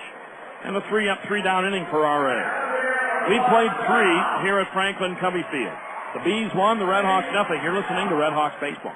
So, I had lunch with Susie yesterday at Carl's Jr., and I have to say, the breasts are noticeably bigger. No. Oh, yeah. I was pretty surprised by the increase in size. How much bigger were they? Well, I'd say at least 25%. You measured them? No, but it was pretty obvious. Wow. Now, so I said, Susie, am I seeing things, or are those bigger breasts? You did. Oh, I did. And she didn't even flinch. No, she just smiled and said her husband loves them. Well, what guy wouldn't? Uh-huh. Well, then she said my husband would probably love them, too. She did not. Yeah. And then she took off the top to show me how big they were. For sale? In Carl's Jr.? Yeah. And I have to be honest. I've never laid eyes on a bigger, plumper, crispier chicken breast in my life. Bigger is better. Chicken breast, that is. The Bacon Swiss Crispy Chicken Sandwich, with a 25% larger chicken breast than our original Crispy Chicken Sandwich. New at Carl's Jr. Are you overwhelmed by the time involved in caring for an elderly or sick loved one? Trips to the hospital or nursing home can be exhausting. We at Compassionate Care Hospice understand being a caregiver is a very difficult job, and we want to help. Medicare, Medicaid, and most private insurances pay 100% for hospice care. Hospice does not equal death. Hospice equals living life to its fullest in the comfort of your own home, whether that be a nursing home, a private home, or assisted living. Call Compassionate Care Hospice at 948-4357.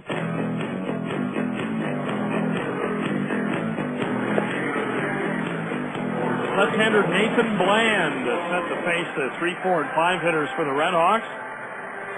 Here in the top of the 4th inning, 1-0 in favor of Salt Lake. They got a first-inning run on a 2-out, somewhat bad hop single, and that is held up to this point. The light's beginning to come on here as shadows have drifted all the way into shallow left field here as we hit 7:30 Mountain Time. The snow-covered Wasatch Mountains a few miles off in the distance beyond the outfield. Ian Kinsler to lead it off against Bland. He grounded out against the starter Dustin Mosley, who had to leave abruptly with it looked like a back or side injury in the 2nd inning. First pitch to Kinsler, low and inside, ball 1. Ian 1 for his last 13, 2 for 18 in his current rehab. Right-handed hitter, and they play him to pull. 1-0, swing and a miss on a good breaking ball by Bland, summoned on no notice out of the bullpen. Has 57 days of big league service with the Houston Astros to his credit. The 1-1 from the southpaw. It's hit on the ground foul up the third base line past former Salt Lake manager Mike Brumley, who is managing the RedHawks this series, replacing Mike Bollinger, who had a tear in his retina. We certainly hope Mike Bollinger is doing fine. The 1-2 to Kinsler is hit high in the air to left. Pride, the left fielder, shading his eyes, drifting in on it a bit, makes the catch. That's a fly to left. We'll bring up Lance Nix, who grounded out the last complete at-bat that the starter Dustin Mosley, who went an inning and a third, allowed no hits or runs, walked 1, no strikeouts. The last complete at-bat that Mosley had against him. Lefty to lefty here, Bland to Nix. First one, a slider in there for a strike on the outside corner. We'll see how long Bland can go here. He did start a game a couple of outings ago, but lasted 3 1/3. Here's a high fly ball to shallow center. Willett's coming in, calling for it, drifting into left center, and he makes the catch. 2 up and 2 down, and suddenly a lot of fly balls for both teams. Here in the top of the 4th, 1-0 Salt Lake. And Adam Heisdu to hit next. Bland's longest outing of the year was 3 1/3 2 appearances ago, which was a loss in Omaha. He started the year on the DL, or actually went on the DL, April 8th. Pitch to Heisdu in there for a strike. He did get into 6 games in the Cactus League for the Angels this year. No record and a 1.29 ERA. Here's the 0-1 pitch. There's a line drive to left for a base hit. At 2 hops in front of Curtis Pride. And Heisdu, his former Nashville teammate, is at first with a 2-out single. Just the second hit for Oklahoma. Aaron Balderas to hit next. Bland went on the DL with left shoulder impingement and left biceps tendonitis. That's easy for me to say. And didn't make his first appearance of the year until April 24. Balderas struck out against Bland earlier. And here's a line drive foul. Down the left field line, it scatters into the RedHawk bullpen, which is just in foul territory up the baseline. Franklin Covey Field, a double-deck facility, somewhat similar to AT&T Bricktown Ballpark. 4 years older than the Brick. Dedicated in '94 when the Salt Lake Buzz came into existence. Here's the 0-1. Fastball for a strike, and they count 0-2 to Baldita. Seats a little over 15,000. They have a good crowd here tonight on this Thursday. Brad Tammon, former director of sales for the Oklahoma City 89ers and the RedHawks, is the vice president of sales now here for owner Larry Miller and the Bees. The 0-2 pitch just inside and low, and the count 1-2. Hard to believe, but Brad Tammon, who used to patrol the top of the dugouts at All Sports in a gold lame coat for the Let's Make a Deal promotion and used to do the on-field hosting at the old ballpark, is in his 6th year now here in Salt Lake. Haizu takes off for second. Bland throws behind him to first. Morales throws it down to Howie Kendrick, and they get the tag out. 1-3-4. The pickoff caught stealing, and the inning is over. As Haizu took off, Bland threw behind him, and they got him at second. No runs on one hit, nobody left. We're in the middle of the 4th. It's a 1-0 Salt Lake lead. You're listening to RedHawks Baseball. Hi, this is Brad Copeland inviting you to BeaversBendVacations.com, Oklahoma's newest premier 3-bedroom luxury cabin getaway, featuring the famous 20-mile view. Located near beautiful Broken Bow Lake in Beavers Bend State Park, enjoy plush leather, surround sound, high-definition TV, and hot tub, plus Oklahoma's most beautiful view. Call 580-306-2265 or visit them online at BeaversBendVacations.com. Come on, Saturday! Good morning, boys. It's not morning, it's Saturday! Saturday! Mom, where's Dad? Oh, let's see. I think he went to get Donuts!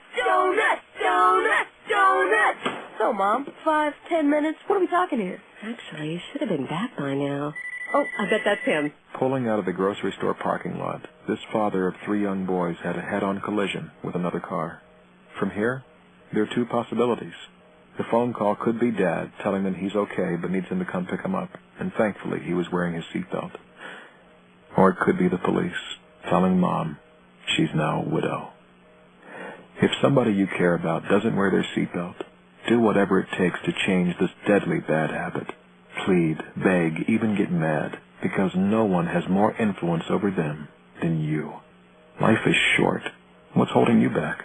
A message from the Oklahoma Highway Safety Office.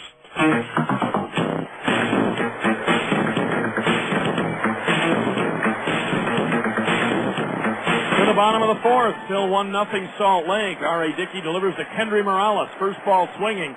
Hits a low hopper to the second baseman, Kinsler. He has it and throws to first in time. And Morales, who drove in their run back in the first inning, switch hitter batting left, grounds out. 6 straight batters retired now by Dickey.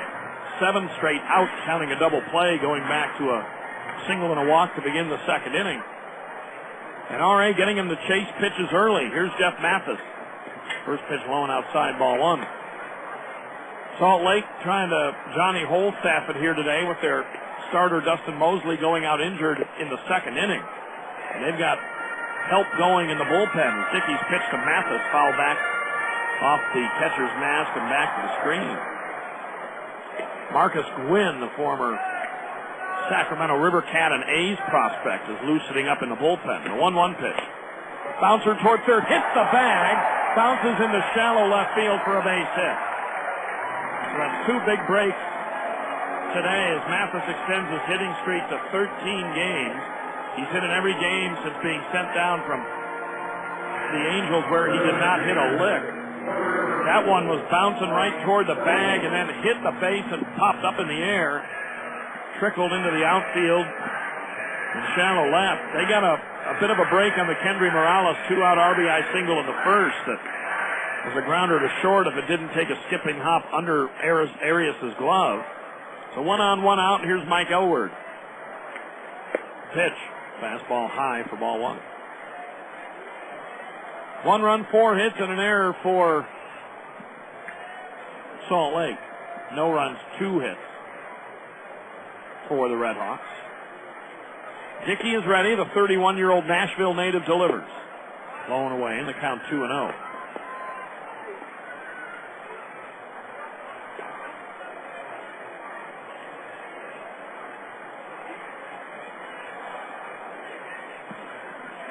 Mathis leads away from first base.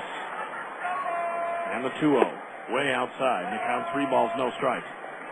R.A. had a good start in his last outing. That last homestand against Sacramento.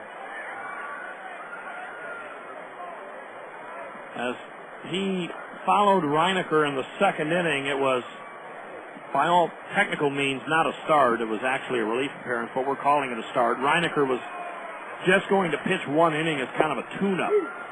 The 3-0 to Elward is in there for a strike.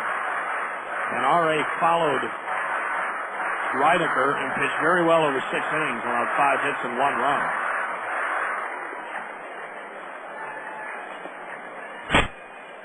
Into the stretch, throws over to first.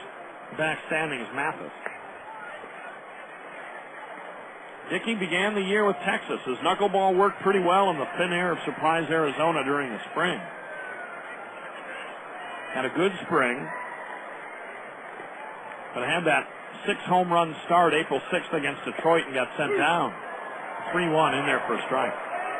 First he was optioned, then taken off the Rangers roster and outrighted, clearing waivers and accepting his assignment. 1-0 Salt Lake here in the 4th. The count now full on Mike Elward. Spells it E-Y-L-W-A-R-D. Hitting in a .290 clip, he singled back in the second inning. Right-handed hitter holds that bat low when he gets ready. The runner goes, hit and run, base hit into right field. Mathis rounds second and heads to third. Well executed. Elward's second hit. He just hit it through the opening created when Ian Kinsler was drifting towards second base. That'll bring up Curtis Pride.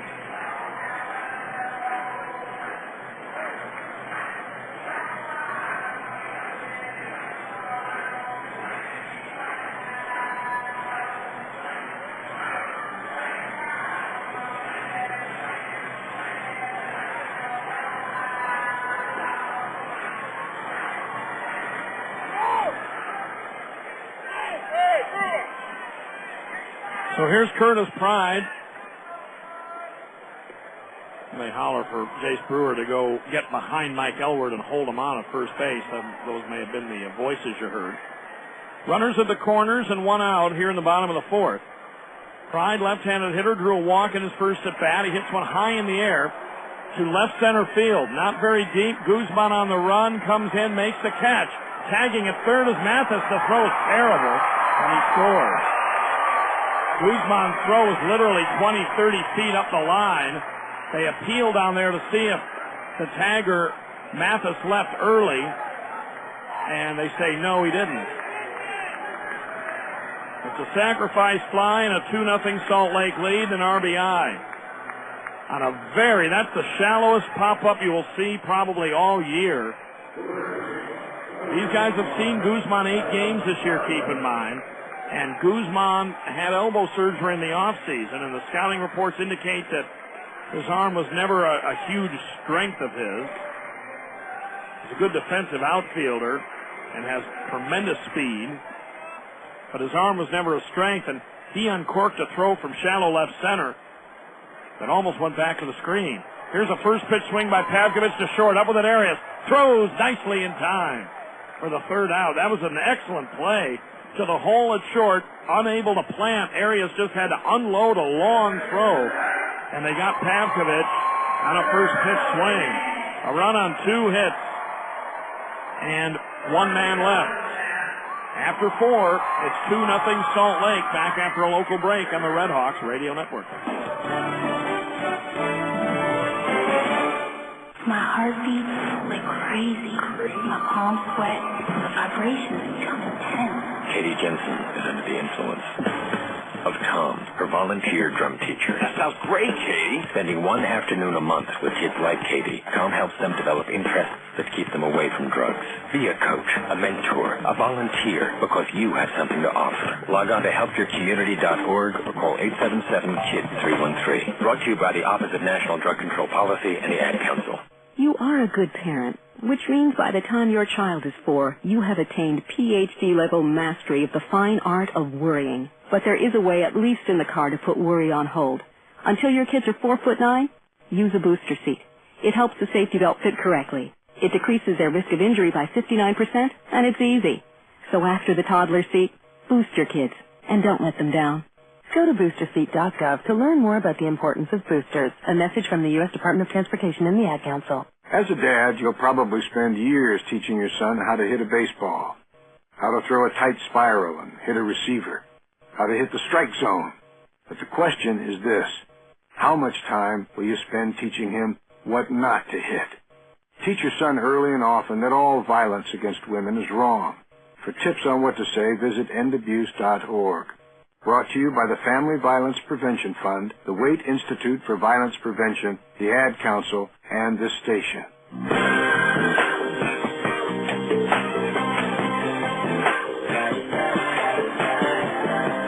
Right-hander Marcus Gwynn comes out of the Bees bullpen for the 5th inning. Salt Lake up by a 2-0 score. R.A. Dickey has really pitched a pretty good game, were it not for a bad hop single in the first and a way offline throw on a shallow pop fly, not a fly ball, a pop fly, and a way offline throw by Freddie Guzman. This game would be scoreless at this point, but it's still just a 2-0 deficit. And after the starter, Dustin Mosley was only able to go an inning and a third because of an apparent back muscle problem. Nathan Bland came in, and he pitched well. 2 2/3. Bland allowed 2 hits, no runs, no walks, 2 strikeouts. And now Gwynn, no record on the year in 12 AAA appearances, a hefty 7.88 ERA. In 16 innings, he's allowed 24 hits and 14 runs. Delivers the first pitch of the inning to Aaron Balderas, and that's low and outside for ball 1. And now a bit of an oddity as Jeremy Ward is loosening up in the RedHawks pen. Here's a foul ball. Look out down the first base line. Sliced into the lower seats. Everybody seems okay.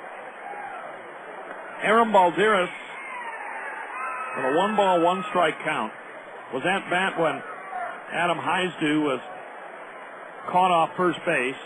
Went in the books as a caught stealing. The 1-1 is foul tipped at the plate. It's a pickoff caught stealing, actually. So Balderas back up here to face Marcus Gwynn, the league hitting 236. I'm sorry, the league hitting 338 against Gwynn. 9 walks, 14 strikeouts on the year. So I wonder why they have action going in the bullpen. The 1-2 got him swinging. Now a slider down and away. So strikeouts in both of Balderas' complete at bats today, and that'll bring up Jamie Burke. Even throwing knuckleballs, even at times struggling to throw strikes with it, R.A. usually goes fairly deep in games. And he's only gone 4 innings and has only thrown 54 pitches, so I really hope R.A. is okay. First pitch to Burke, a fastball for a called strike 1. You wouldn't think they'd have the newcomer Ward loosening up if he wasn't going to come in the next inning. Here's the 0-1 pitch. That's in the dirt. Burke grounded out to the third baseman Pavkovich back in the 3rd inning. Redhawks' best chance to score was in the 3rd. A 1-out single and then an error was committed, put runners at 1st and 2nd. But Guzman flied out and Arias grounded out to end the inning. 1-1 to the right-handed hitting Burke, batting .261. He pops one up behind home plate. That's going to get into the upper deck down below us. Ball and 2 strikes to Jamie, who has 3 homers and 15 runs batted in on the year.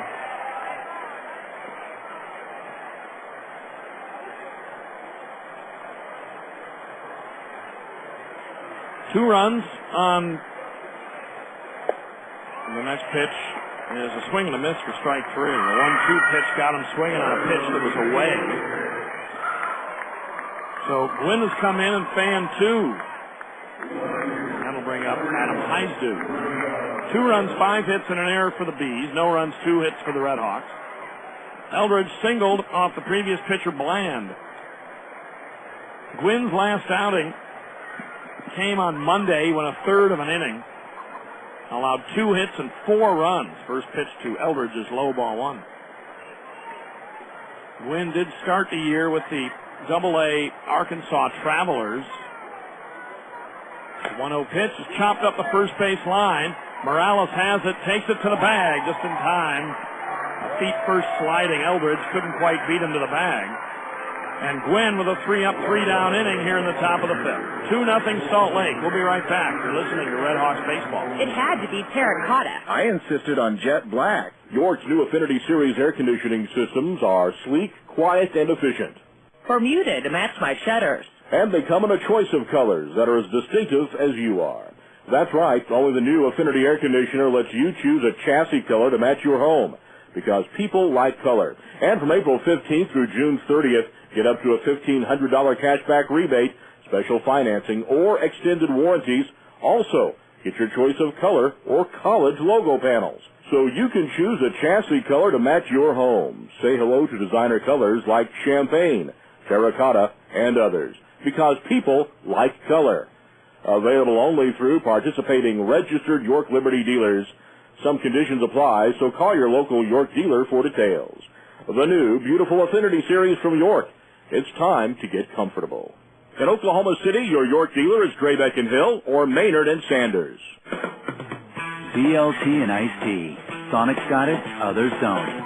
For the perfect taste of summer, drive into Sonic for our $2.99 BLT and iced tea. That's a classic bacon, lettuce, and tomato sandwich. Together with your choice of a fresh brewed peach or raspberry iced tea, all for just $2.99, but only for a limited time at participating Sonics. Sonic's BLT and iced tea. Try it tonight because Sonic is now open till at least midnight all summer.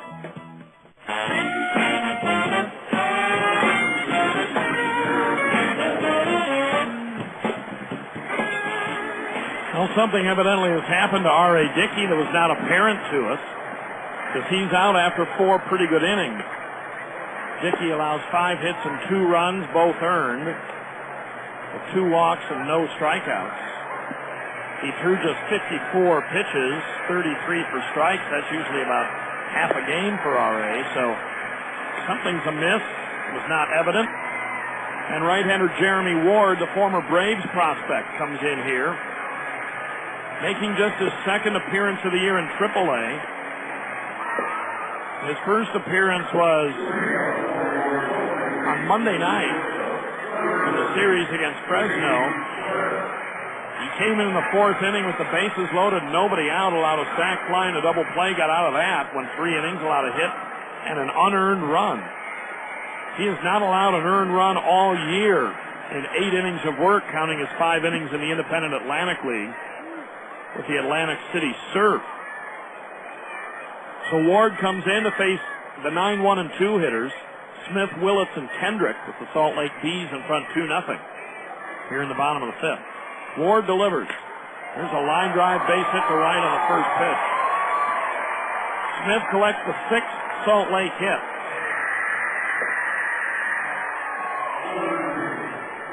That'll bring up Reggie Willits.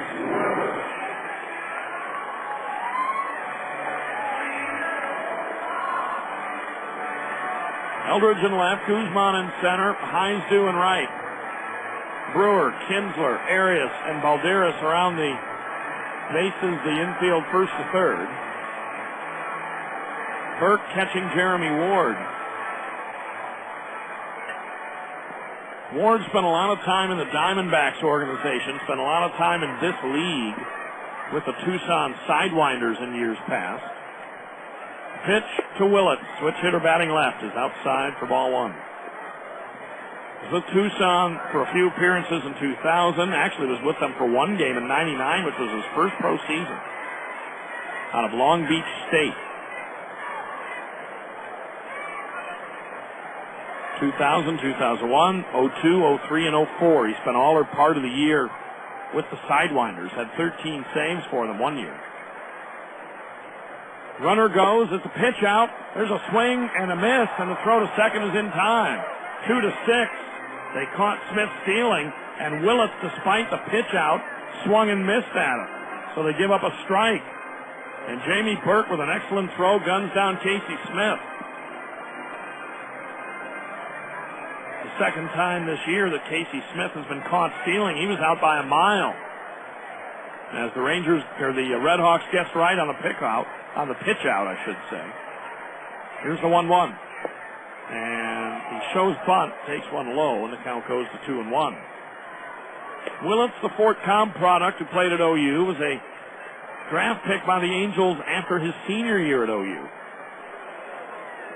Might know the story. His sister played the WNBA, as an older sister that played the WNBA. Reggie has undergone a couple of LASIK procedures. The 2-1 in there for a strike. The books tell us a second procedure he went through was to decrease his sensitivity to light after he had had an earlier LASIK procedure. 2-0 Salt Lake here in the fifth. Nobody on base and one out.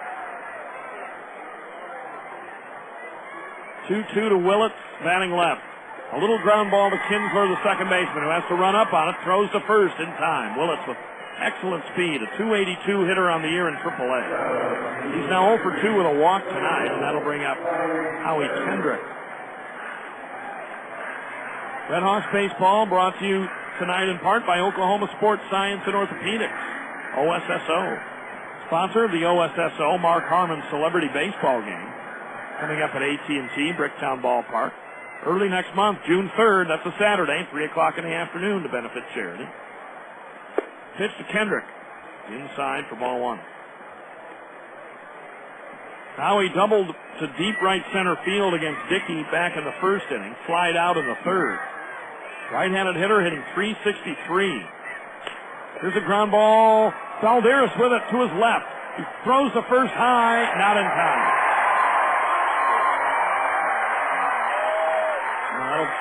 See how they score that one. That was a chopper to the left of Valderas. It almost trickled out of his glove. It almost rolled up and out of his glove, but he got it. And then he rushed his throw and lifted Brewer up off the bag for a throwing error in E5 with 2 gone here in the fifth.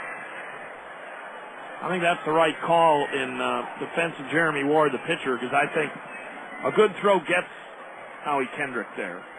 And here's Nick Gorneau. Pitch in there for strike on the inner part of the plate. Well, Valderas nearly had it go in and out of his glove. It was a nice play to go get the ball, which was hit well to his left. But the throw was a little high. And even though Brewer came down on the bag, it was too late. Gorneau had first ball swung against Dickey, grounded out and flied out. Here's a throw over to first. Kendrick dives back.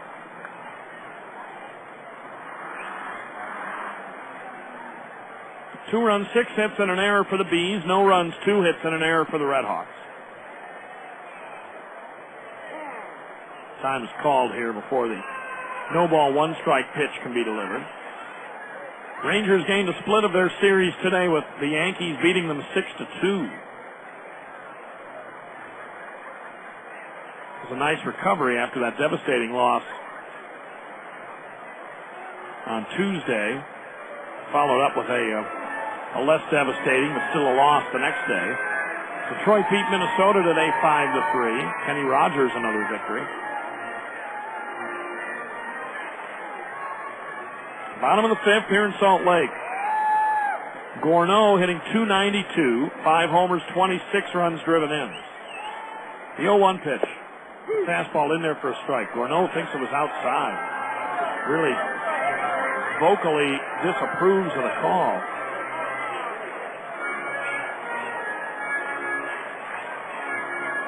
And the count, no balls, 2 strikes. We'll get you some more scores here in the next half inning, assuming this inning won't be going on much longer.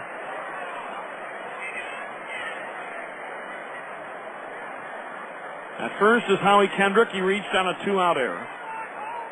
He goes, the 0-2 pitch, swing and a miss, strike 3.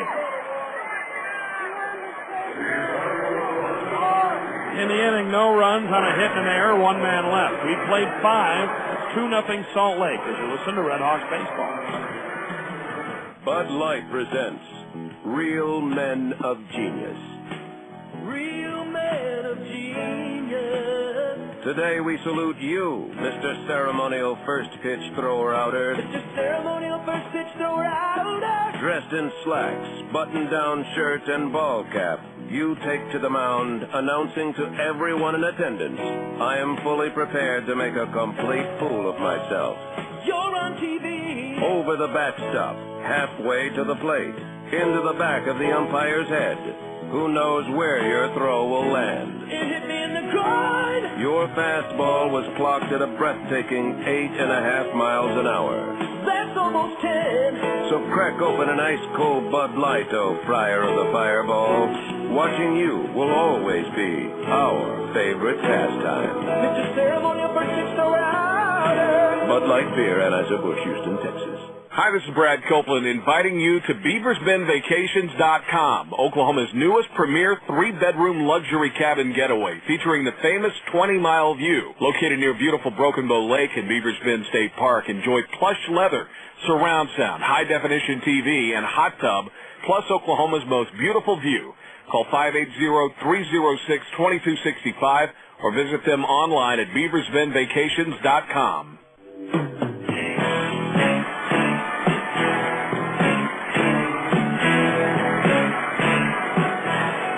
The RedHawks are back here in the top of the 6th inning at Franklin Covey Field as the mascot rides by on a very loud vehicle, as you can tell. 2-0 in favor of Salt Lake. Jace Brewer, Freddie Guzman, and Joaquin Arias to face reliever Marcus Gwynn, who came in the 5th inning, retired the side in order. Both starters left early in this one. We don't know what happened to R.A. Dickey to cause him to leave after 4. Starter Dustin Mosley left after an inning and a third because of an apparent back problem. Nathan Bland went 2 2/3 scoreless, and then Gwynn worked a 1-2-3/5. Jace Brewer leads it off and lines the first pitch to left center field for a base hit. Brewer around first. He's taking a big turn and holding as Willits goes over to collect it quickly. And a leadoff single by Jace Brewer.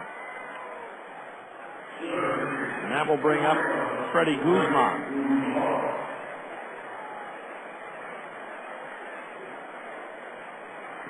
Guzman has walked and flied out. Well, we promised you some scores in this half inning, but we've lost our internet connection, so bear with us. That may have to come in a little bit. Guzman, batting from the left side, chops one toward the second baseman, Kendrick. He goes to second for one, no chance for a relay throw. So it becomes a fielder's choice on a chopper to the right side of the infield. Brewer is out at second, 4-6. And Joaquin Arias to hit next. Arias is grounded to third and grounded into a fielder's choice. Marcus Gwynn is out of Rice. 7th round pick of the A's in 2000. Was with the A's organization his whole career until this past season. Throw over to first base, a poor throw. It's low. It skips by Morales. And down to second goes Guzman on an E1. It was a low throw to first.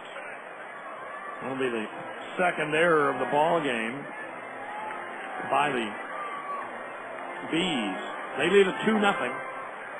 2 runs, 6 hits, and 2 errors for the Bees. No runs, 3 hits, and an error for the RedHawks. Arias hitting .266.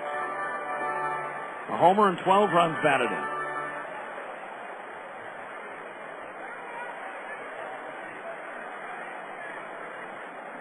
Slender right-handed hitter. And here's the pitch from Gwynn. That's way up over his head, off the wall behind home plate.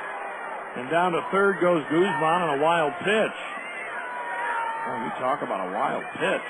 That thing was behind him and up over his head. So the RedHawks with a runner at third and just 1 out. That's Gwynn's 9th wild pitch of the year. He made 1 appearance at Arkansas before coming to Here's the next pitch. There's an off-speed pitch high and inside before coming to Salt Lake.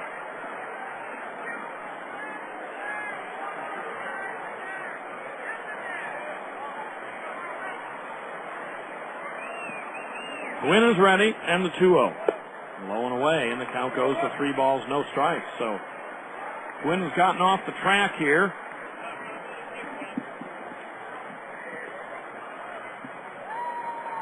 Three and 0 to Arias, first base open with 1 out here in the 6th. And the pitch fouled back to the screen.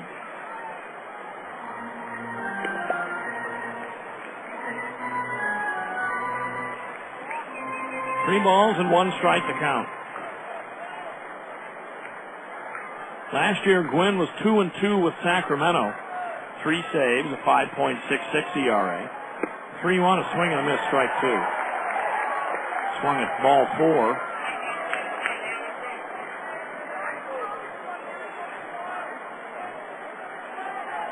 Now let's see if Arias can make something out of the at-bat. Runner at third, 1 out. You'd think that's a prime scoring situation. The 3-2 pitch. Fouled on the first base side, off the top of the roof. It's going to carry down to the dugout roof.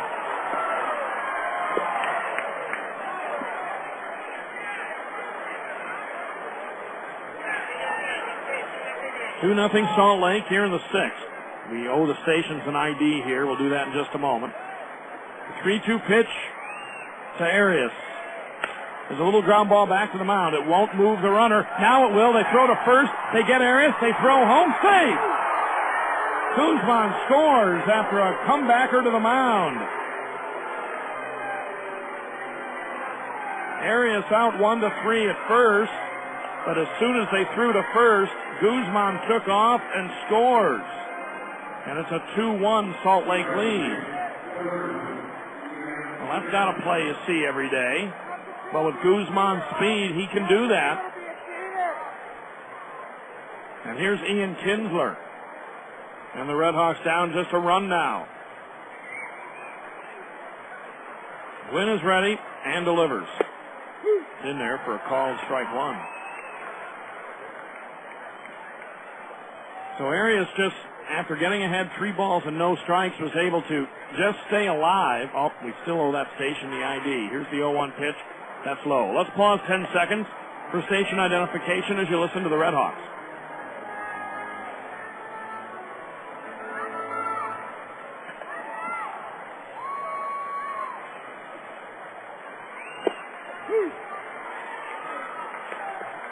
Two outs in the 6th. The 1-1 pitch to Kinsler is in there for a strike. And the count goes to 1 ball and 2 strikes. Ian hitting just 105, 2 for 19 on the current rehab. The 1-2 pitch is a little tiny pop-up back of the first base dugout out of play. 1 ball, 2 strikes, 2 outs. So the RedHawks catch a little break there thanks to the speed of Freddie Guzman, who went to second on an error, went to third on a wild pitch, and scored on a ground ball. The 1-2 got him swinging on a slider. It looked like low and away. But a run on a hit, a costly error and a wild pitch, and nobody left. 2-1 Salt Lake as we head to the last of the 6th. You're listening to RedHawks Baseball. This is for Karen and Kent Gregory. You know, they say career changes, marriage, and moving are 3 of the most stressful things in life. So, you 2 newlyweds are moving cross country to open a restaurant, huh? Well, AT&T can help with AT&T Movers Advantage. It's your single source to change your address, set up utilities, and more. We can help with all of it in one easy step. And right now you can get high-speed internet for just $12.99 a month for 12 months. So that's Karen and Kent's world. For everybody that's not them, if we can deliver a simpler move to them, we can help you too. Make the move from your old cable company to the new AT&T, and you'll get 3 months of high-speed internet free. Just go to att.com/move. Good luck, Karen and Kent. You're braver than me. SBC is now the new AT&T. Your world delivered. Taxes, other charges, and the FUSF cost recovery fee extra. High-speed internet bill credit applied after 3 months paid service. For details of additional charges, restrictions, and requirements, call 1-866-416-6471 toll-free or visit att.com/offer details. Not available in all areas. In my mind, I envision delicately crunchy greens, warm orange-glazed chicken, crisp snow peas, nestled next to tender edamame and sweet, succulent mandarin oranges. My mind drifts as I add rich, ripe red peppers, toasted almonds, and finish it all off with a light sesame ginger dressing. New Minzone, low-fat variety. McDonald's new Asian salad, one of 4 premium salads, is now a delicious reality. I'm loving it at participating McDonald's.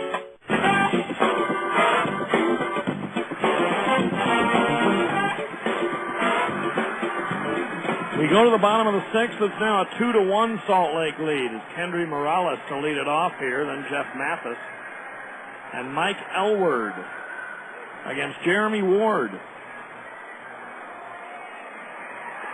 Ward came in the previous inning for R.A. Dickey,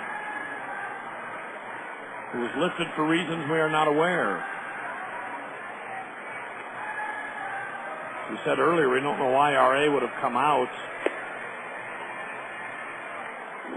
after using just 54 pitches. But he did come out for reasons we're not sure of. But Ward came in, allowed a leadoff single, but with the help of a caught stealing, got out of it. And now he'll face Kendry Morales, who singled in the first inning and grounded out in the 4th.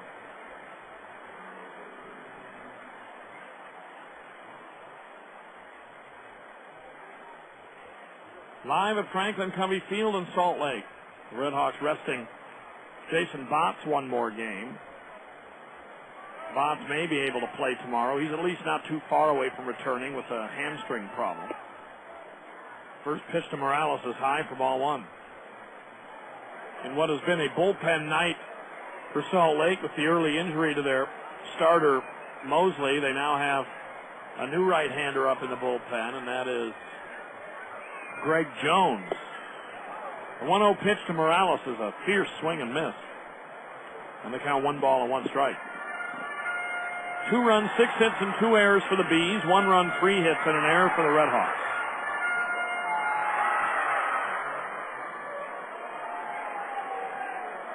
Morales hitting .294, hits a sharp double down into the right field corner. It's a short porch down there, over to collect it as highs do, and Morales in with a 2-base hit. He just ripped that one fair inside the first base bag. And in 4 of the 6 innings tonight, the Salt Lake leadoff hitter has gotten aboard by hit or walk. Oddly enough, none of those leadoff hitters have come around to score. And that's really tempting things when the leadoff hitter's getting on in just about every inning. So here's Jeff Mathis. Mathis, a guy that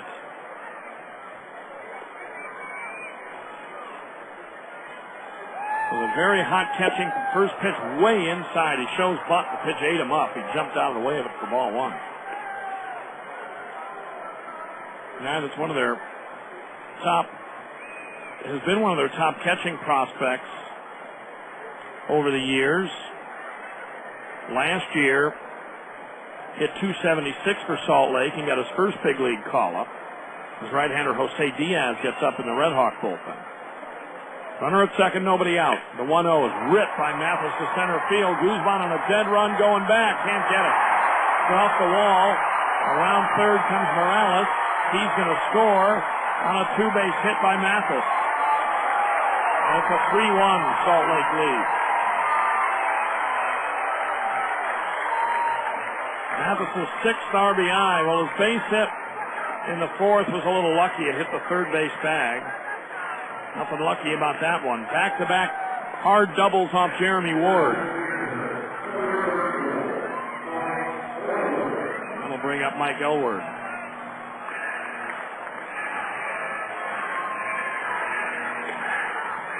Well, we said it earlier, Salt Lake, a heck of a team. They're 3rd in the league in ERA. They're 3rd in the league in hitting as well. They've collected 8 hits, including 3 doubles today. Elward hitting .313. Fouls the first pitch on the first base side out of play.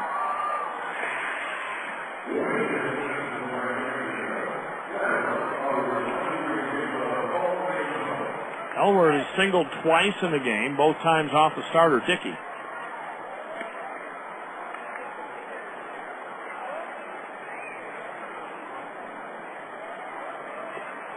Runner at second, nobody out. Ward into the stretch. And the 0-1 pitch is a base hit into right field. Took it where it was pitched, set it into right. They're going to hold the runner at third. Heisu comes up throwing strongly.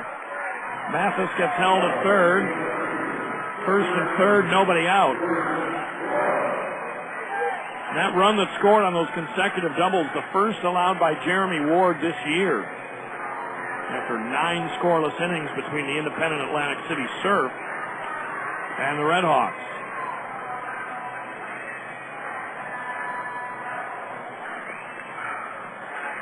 Curtis Pride, who has walked and had a sac fly to hit next. So we come to you live from Salt Lake. The infield will settle for a double play here. Obviously, with runners at the corners and nobody out. The pitch fouled on the left side out of play. They're stationed for the double play at least. Morales doubled. Mathis doubled to straightaway center field. Elward just got his third hit of the game in as many tries. That's 0-1 to Pride, hitting .297. There are very few soft spots in this Salt Lake lineup, to say the least.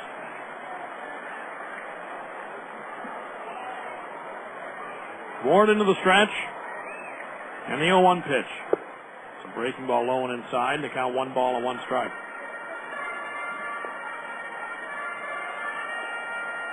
Ward just signed as a free agent. The RedHawks may have a roster move tomorrow. They are about to officially lose Robinson Tejeda, who has not been with the team for several days. Tejeda due to start tomorrow for Texas. So when Texas activates Tejeda, if that was not done today, then the RedHawks will have a roster move. Here's a base hit to left field. Pride took it where it was pitched and just roped it into left field for an RBI single. Mathis scores, and it's a 4-1 game, and that'll probably do it for Ward. Elward goes to second base. First and second, nobody out. 2 doubles and 2 singles here. They may leave Ward in to face Pavkovich, who's in an 0 for 21 slump. We'll see what they do here with nobody out, runners at first and second.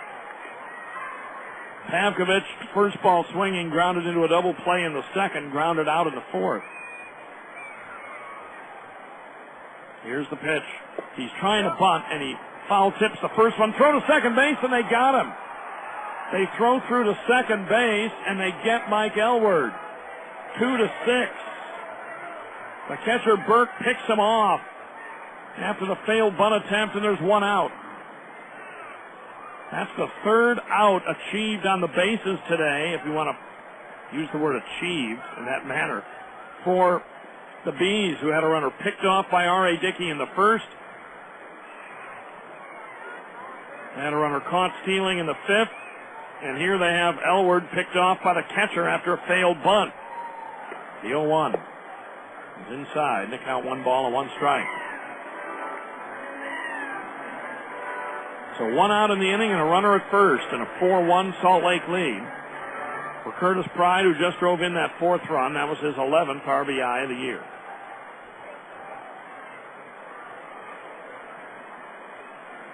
Ward into the stretch. And the 1-1 pitch, a little number up the first base line. That's going to spin foul.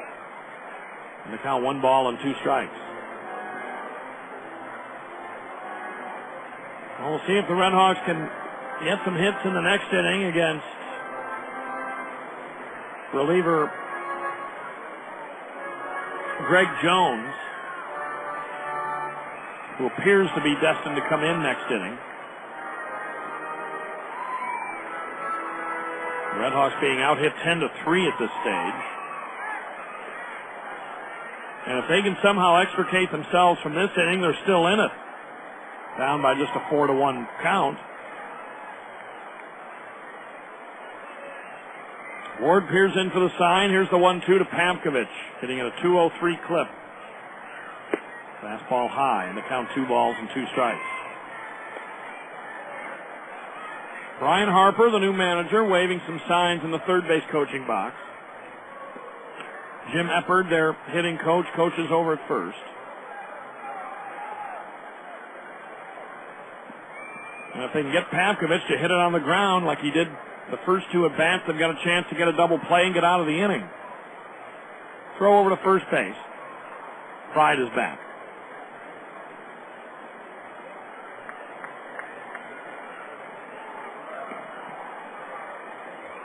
And getting out of this inning with just 2 runs allowed would be a tremendous result.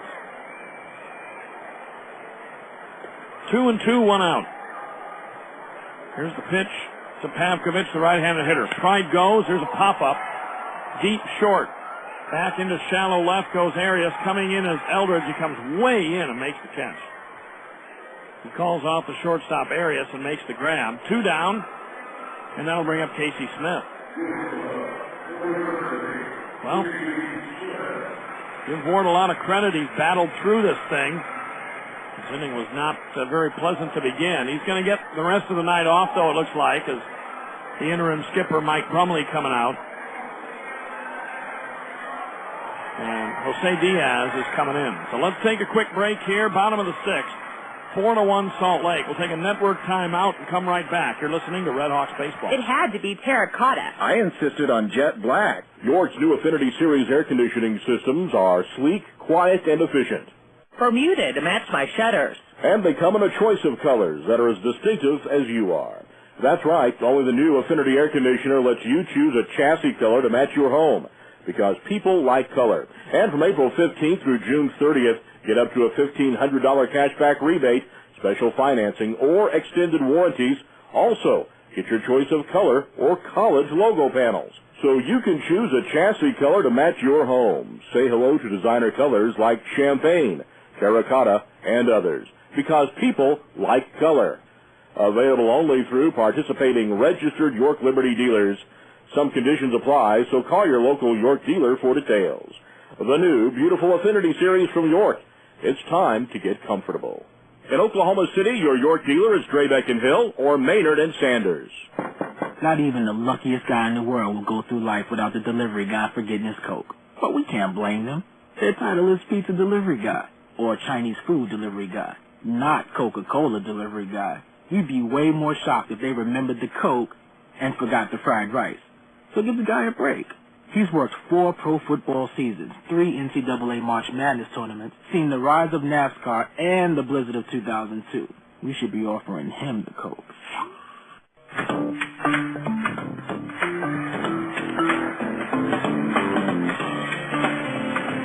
Hard-throwing right-hander Jose Diaz comes out of the Red Hawk bullpen here with 2 men out and Curtis Pride at first base. Here in the bottom of the 6th inning, it's Salt Lake 4 and the Red Hawks 1. Diaz in 2 Red Hawk appearances has no record, an ERA of 9. In 2 innings, he's allowed 3 hits and 2 runs. Walked 2, struck out 3. Opponent's hitting .333 against him. Comes in here to face Casey Smith, the 9-hole hitter in the Bees order. The pitch. He's in there for a called strike 1.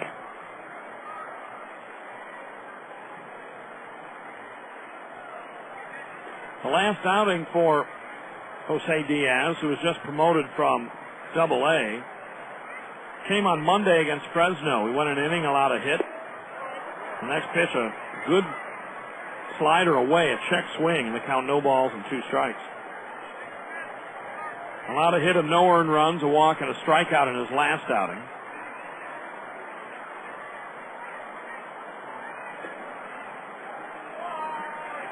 Diaz delivers. Fastball high, and the count 1 ball, 2 strikes. This year, with the Frisco Rough Riders in 8 games, 4 of those starts, Diaz was 2-0 with a 1.29 ERA. Signed him as a free agent in the offseason. Last year he was in the Indians and the Devil Rays organization. Pitch foul back to the screen.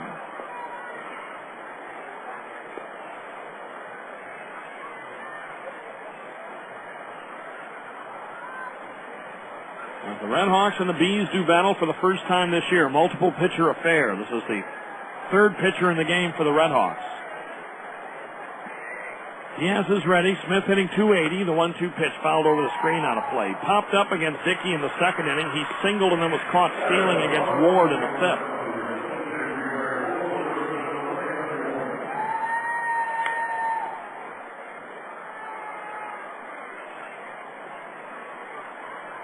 Ward goes an inning and 2/3, allows 5 hits, and to this point 2 runs. Runner goes. The 1-2 is a little tapper, tough play. Balderas races up on it, gloves and throws in one motion in time. Excellent play by Aram Balderas, and it winds up being a pretty good result, what could have been a long inning. 2 runs on 4 hits. They leave a man on. Time for a local break after 6. It's 4-1 in favor of Salt Lake here on the RedHawks Radio Network.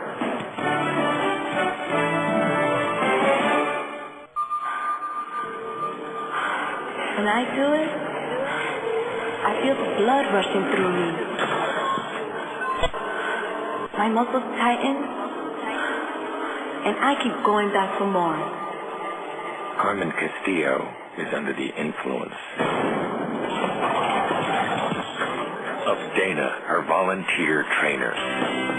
Come on, Carmen, again. By spending 1 day a week in the gym, Cut your chin, Carmen. Dana helps neighborhood kids like Carmen develop interests that keep them away from drugs. Hey, let me see your sober stiff. Jab, great. Be a coach, a mentor, a volunteer. No matter what it is, you have something to offer. Good workout, Carmen. See you next week. Log on to helpyourcommunity.org or call 877-KIDS-313 and be an influence on the kids in your community. Brought to you by the Office of National Drug Control Policy and the Ad Council. For some high school students, school can be a dangerous place. A lot of gamers look at you as a gang member, too. For some, just being in school can be a struggle. I wouldn't go to school. I didn't care about what my mom said. My mom would tell me, like, what are you doing for yourself? You're not doing nothing. But despite all the obstacles, inside every high school student is a graduate. People look down on you if you don't have a diploma. I want to graduate because they say I won't. Go to boostup.org and find out how you can help a friend, a son, a daughter finish high school. Boostup.org. Brought to you by the U.S. Army and the Ad Council.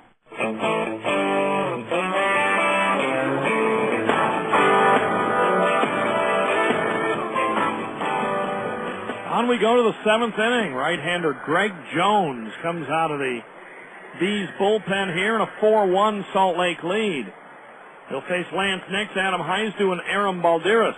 4th pitcher used already by Salt Lake today after their starter only went an inning and a third. First pitch is high to Nix.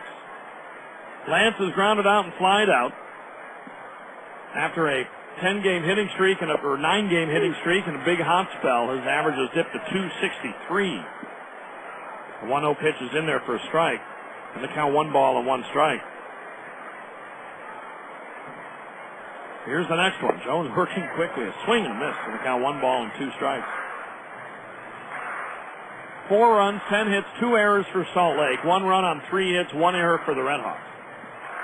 RedHawks scratched across a run in the 2nd inning on a tapper by Arias to the pitcher. And when the throw went to first, the runner at third, Guzman, scored. The 1-2 pitch in the dirt.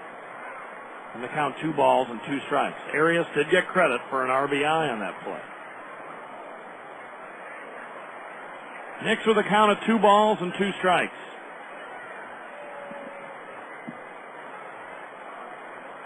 Nix with 3 homers, 16 runs batted in on the year. Jones delivers. There's a well-hit ball to center, but right at Reggie Willett, a couple steps over to his left, and he makes the catch. And Adam Heisdu to bat next. Jones, 1-3 on the year. 3 saves. He has 5 blown saves. They have blown 9 saves in the Salt Lake bullpen this year. This is a save situation, I would think. Starter didn't go long enough to qualify for the win, but there have been other pitchers since, particularly Bland, would be eligible for the win. Gwynn possibly as well. First pitch to Heisdu is in there for a strike. It's a scorer's judgment call. The 2 runs scored. I'm sorry, the run charged against Gwynn was considered earned. Heisdu hits one high in the air to deep left center. Willett's tracking this one at the warning track. He's got a play on it and he makes the catch. He made the catch, took a step, and bumped into the wall. A long fly out by Adam Heisdu to deep left center. And that'll bring up Balderas. There's virtually no wind here tonight. The ball carried well, but Heisdu is 1 for 3 in the game.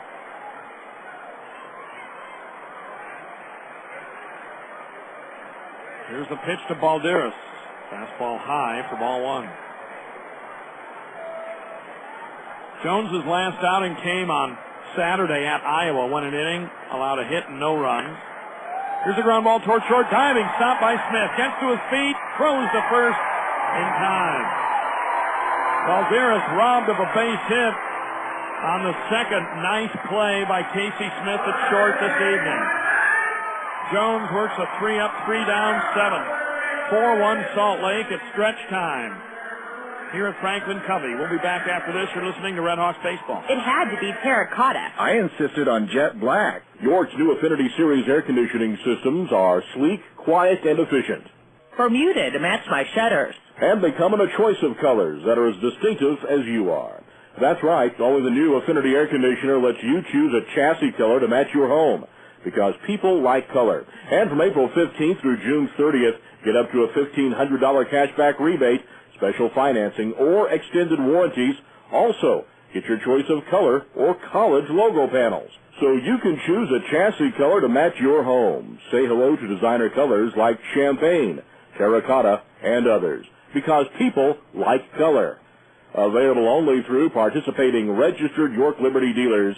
Some conditions apply, so call your local York dealer for details. The new beautiful Affinity Series from York. It's time to get comfortable. In Oklahoma City, your York dealer is Graybeck and Hill or Maynard and Sanders. BLT and iced tea. Sonic's got it, others don't.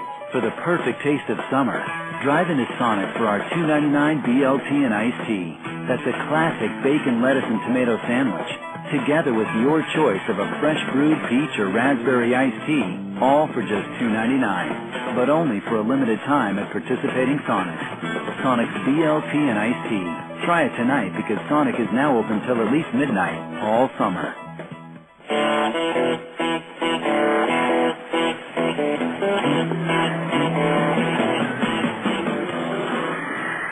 Jose Diaz out for his first full inning of work. Came in, got the side out. Stranded an inherited runner in the 6th. As we move now to the 7th inning of a 4-1 Salt Lake lead. The top of the B's order, Willits, Kendrick, and Gourneau to face Jose Diaz. 4 runs, 10 hits, 2 errors for Salt Lake. 1 run, 3 hits, and an error for the RedHawks. And the first pitch to Willits. This is a little high for ball 1. R.A. Dickey started this one, went 4 innings, allowed 5 hits and 2 runs. They were earned. A couple of walks, no strikeouts. Jeremy Ward went the next inning in 2/3. The next pitch is high, and the count goes to 2-0. And Ward allowed 5 hits and 2 runs. They were earned. He won't factor in the decision. No walks, 1 strikeout. Here's the 2-0 to Willits. He shows bunt, takes a strike, and the count 2-1. I misspoke on something earlier. Marcus Gwynn's run allowed in the 6th was not earned. There's no way it could be with that error mixed in there. So let me correct something that I said earlier. The only RedHawk run tonight was an unearned tally. The 2-1 to Willits is fouled off the facade of the suites to our left, and it goes racing back down to the field. 2-2 to the switch hitting Willits. Up in the big leagues for a couple of weeks. Late April, early May, was sent back after just a couple of pinch running appearances. The 2-2 is hit on the ground, rolled into right field for a base hit. So Willits with his first hit of the game. He had walked earlier. He's now 1 for 3 with a walk. Willits came into the game with a .373 on base percentage. Another leadoff hitter aboard. 5 of the 7 innings tonight.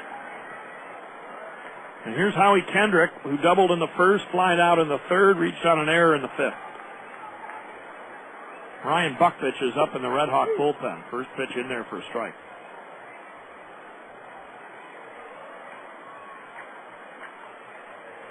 (4-1) Salt Lake. Kendrick hitting .358, couple of homers and 13 runs batted in. Facing Diaz for the first time. Here's the 0-1. There's a good changeup by Diaz, and they count no balls and 2 strikes.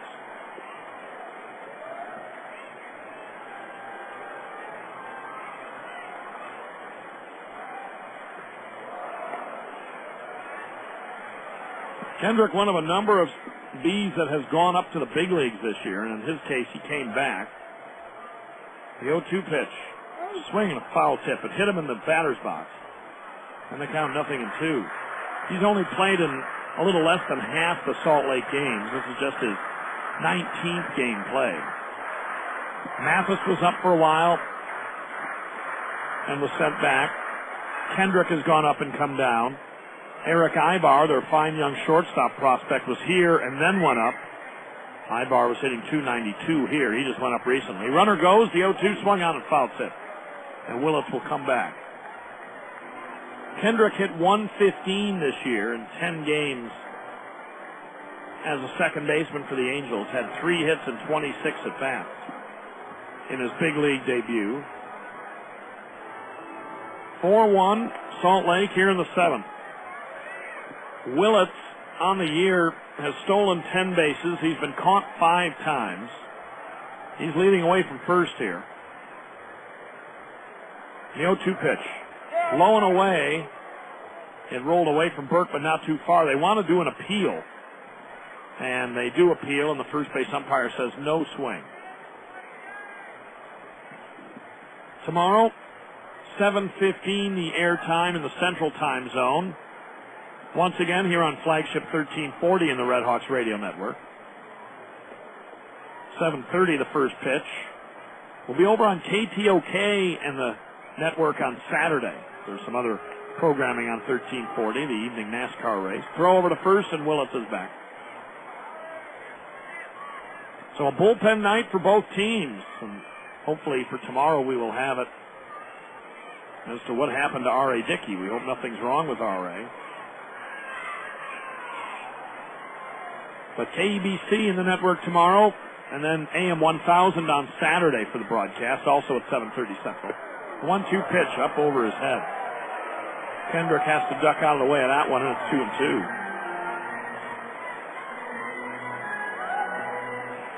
Diaz last year had that fascinating-looking stat line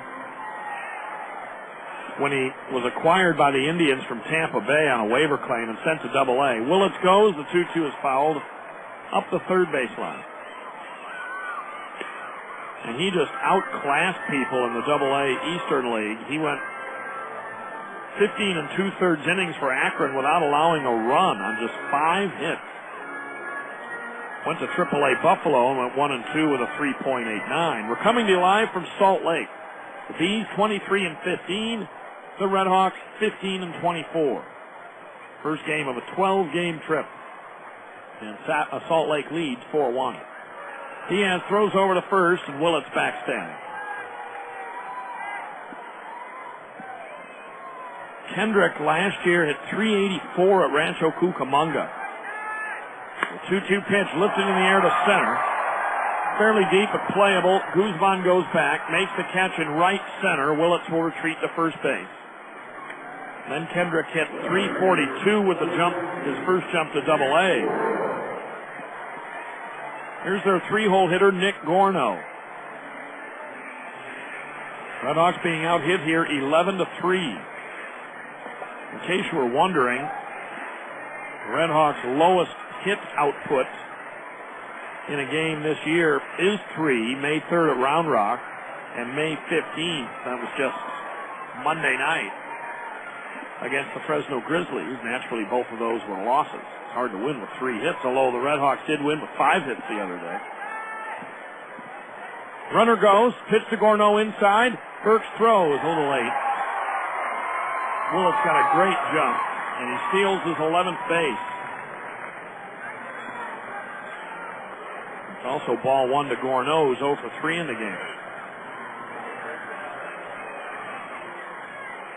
Gourneau is the only B along with Adam Pamkovich. They're the only two that have not had a hit tonight. Jose Diaz ready, the 1-0 pitch. In there for strike on the inside part of the plate. Well, a long time ago, before we had some computer problems, we said we would give you some look at the Major League scores. We will do that now. Toronto at the Angels, no score in the third. Everything else is final. Cleveland slips by KC 6-5 today. Detroit over Minnesota 5-3. Kenny Rogers now 7-2. The 1-1. Gourneau swings and misses, and they count 1-2. Texas beats the Yankees 6-2.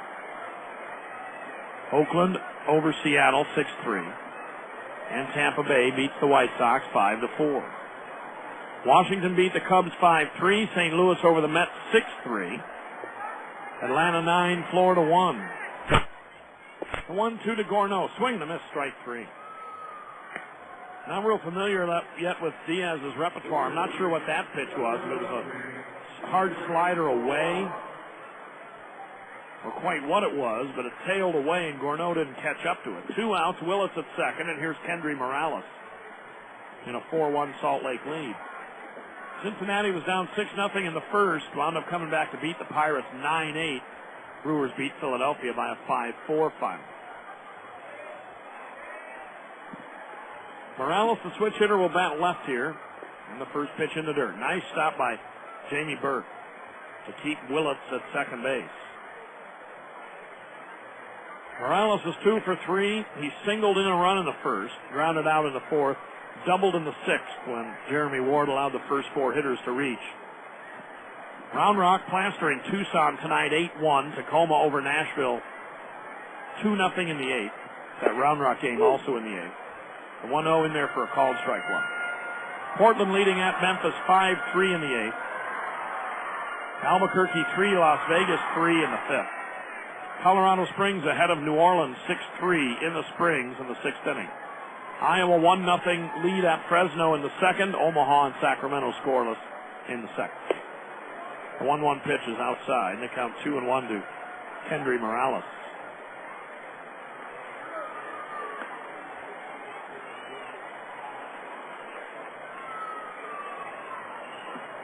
Ryan Buckfitch is ready if needed in the bullpen. Pitch, good changeup, swung on and missed. So far from just seeing Diaz a couple of times, he appears adept at changing speeds. He can also throw hard.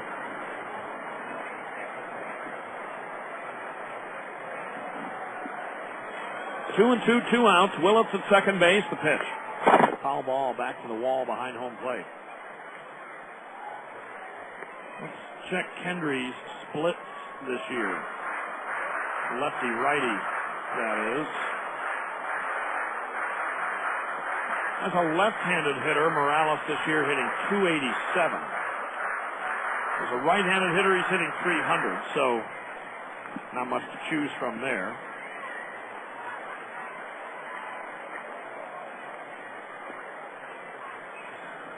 The scouts say that he hits better from the left side. Pitch, fastball outside, and they count 3-2. 3-2, 2 outs. Willits, the runner at second base after a leadoff single and later a stolen base. A run in the first inning for Salt Lake, another run in the fourth, 2 in the sixth. 3-2 pitch. There's a line drive to center field for a base hit. Here comes Willits around third. He will score. Guzman uncorks the throw home, and it's a 5-1 game. Salt Lake.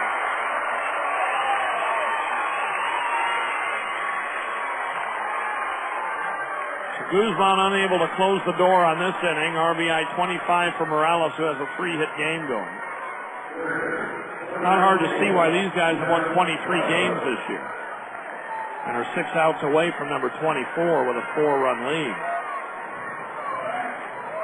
Here's Jeff Mathis, who's 2 for 3. The pitch. There's a fly ball to left. Eldridge goes back a bit, makes the catch. Nice running grab going back. A run on 2 hits. 1 man left. A 2-out single comes in handy to add an insurance run. And after 7 complete, it's 5-1 Salt Lake. You're listening to RedHawks baseball. So, hey, Todd, you notice anything different? Different how? Well, they're bigger. Well, look. What's bigger? The breasts. Really? Oh, yeah. Take off that top. Let me see. All right. All right, what do you think? Yeah. You're right. Yeah, they're way bigger. Yeah, they're 25% bigger. Very impressive. Yeah, I mean, I liked them the way they were before, but hey, if you can get them larger. Why not? Exactly. Hey, you know what? Maybe you should go for the bigger breasts, too. Oh, You think? Absolutely. But just start with 1, see how you like it. 1 or 2. I mean, Bobby Kaczynski, he's got himself 3. Bobby Kaczynski's got 3? Well, he's a big man. Are you serious? It works for him. Wow. Bigger is better. Chicken breast, that is. The Bacon Swiss Crispy Chicken Sandwich. With a 25% larger chicken breast than our original Crispy Chicken Sandwich. New at Carl's Jr. Are you overwhelmed by the time involved in caring for an elderly or sick loved one? Trips to the hospital and nursing home can be exhausting. We at Compassionate Care Hospice understand being a caregiver is a very difficult job, and we want to help. Medicare, Medicaid, and most private insurances pay 100% for hospice care. Hospice does not equal death. Hospice equals living life to its fullest in the comfort of your own home, whether that be a nursing home, a private home, or assisted living. Call Compassionate Care Hospice at 948-4357.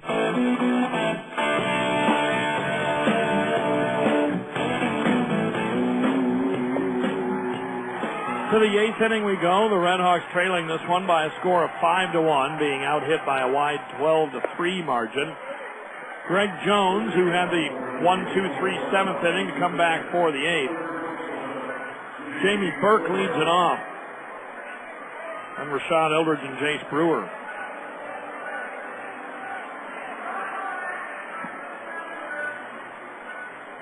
Five runs, 12 hits, 2 errors for the Bees, 1 run, 3 hits, and an error for the RedHawks. Greg Jones, 4th pitcher used today by Brian Harper, the manager, and here's the pitch to Burke. A little low for ball 1. The RedHawks have had, even with the help of a fielder's choice, the 1-0 is a little looper toward left, and that is going to be caught by Casey Smith, racing back into shallow left field. Even with the help of an error and a fielder's choice, which aren't really guys reaching base technically. I mean, they're getting on base, but it's not considered if you were going to have an on-base streak or something reaching base. 1, 2, 3, 4, 5, 6, 7. Only 7 base runners to this point. And that's with all those other things thrown in. The pitch to Eldridge in there for a strike. They've only drawn 1 walk and had 3 hits. The 0-1, swing and a miss. And they count 0-2 from Eldridge, batting from the left side, who singled in the 3rd, grounded out in the 5th. Sean Wasden to pitch for the RedHawks tomorrow. Next pitch, fastball inside. They count 1-2. That was close. RedHawks back home May 30th.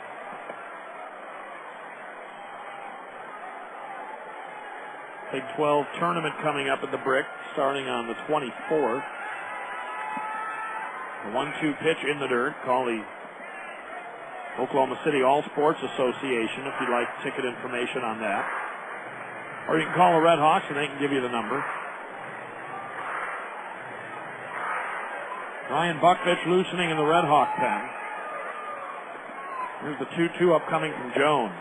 Low and outside, and the count goes to 3 balls and 2 strikes. Jones is 6'2" and 195, a 29-year-old. Last year pitched for Arkansas, Salt Lake, and the Angels. Delivers a breaking ball in there for a called strike 3 and a 3-2 pitch.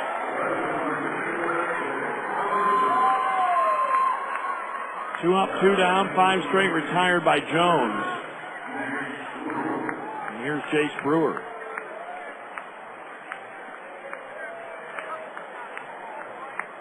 Brewer reached on an error back in the 3rd inning. And stroked a solid single in the 6th. First pitch in there for a strike. Jones is a member of the Angels 40-man roster.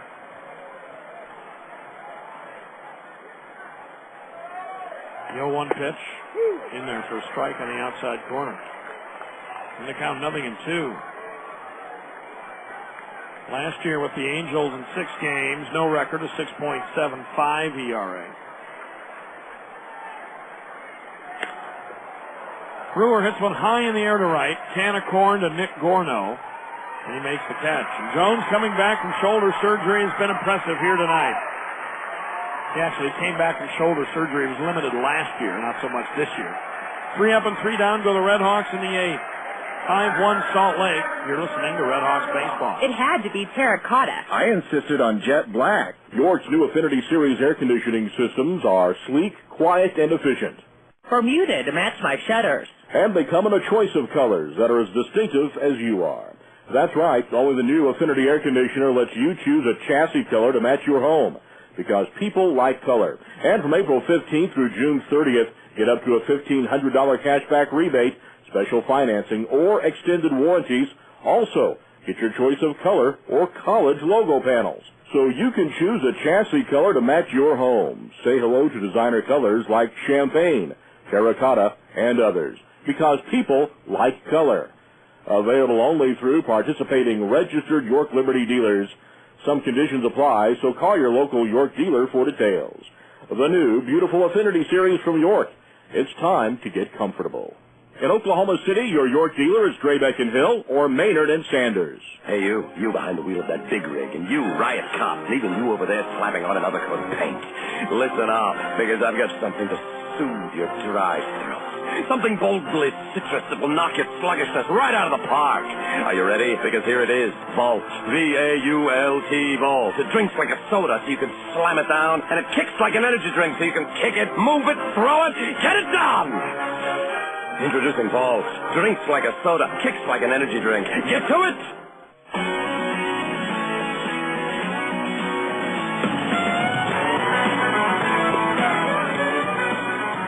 Ryan Buckfitch comes out of the RedHawk pen here for the last of the 8th. It's 5-1 Salt Lake. He'll face Mike Elward, who has singled in each of his 3 at-bats today, then Curtis Pride and Adam Pavkovich. Buckfitch, coming back from Tommy John surgery, made a few appearances at Class A Bakersfield as a tune-up and has made 4 RedHawk appearances. He's 0-1 with a 4.76 ERA. 5 2/3. He's allowed 8 hits and 3 runs. Walked 2, struck out 2. First pitch to Elward. He's in there for a called strike 1. 5 runs, 12 hits, 2 errors for Salt Lake. 1 run, 3 hits, 1 error for the RedHawks. Held in check today by 4 different Salt Lake pitchers. Next pitch, a good slider in there for a strike. And it's no balls and 2 strikes. Buckfitch last pitched on Monday, came in down 7-2 in the 9th. Allowed a 1-out single, nothing else. He has not been scored upon in his last 2 outings. There's a foul ball out of the ballpark on the right side, well back out there. After he allowed 3 runs in his first 2 2/3 innings in his first 2 RedHawk appearances. All those runs allowed on home runs. 2 in Albuquerque and 1 against Sacramento. Next pitch fouled back to the pads behind home plate.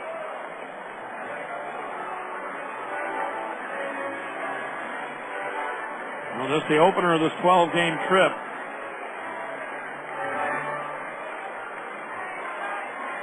.7:30 game Central Time tomorrow again. Here on Flagship 1340 and the network. The 0-2 pitch. Elward swings and misses. Strike 3.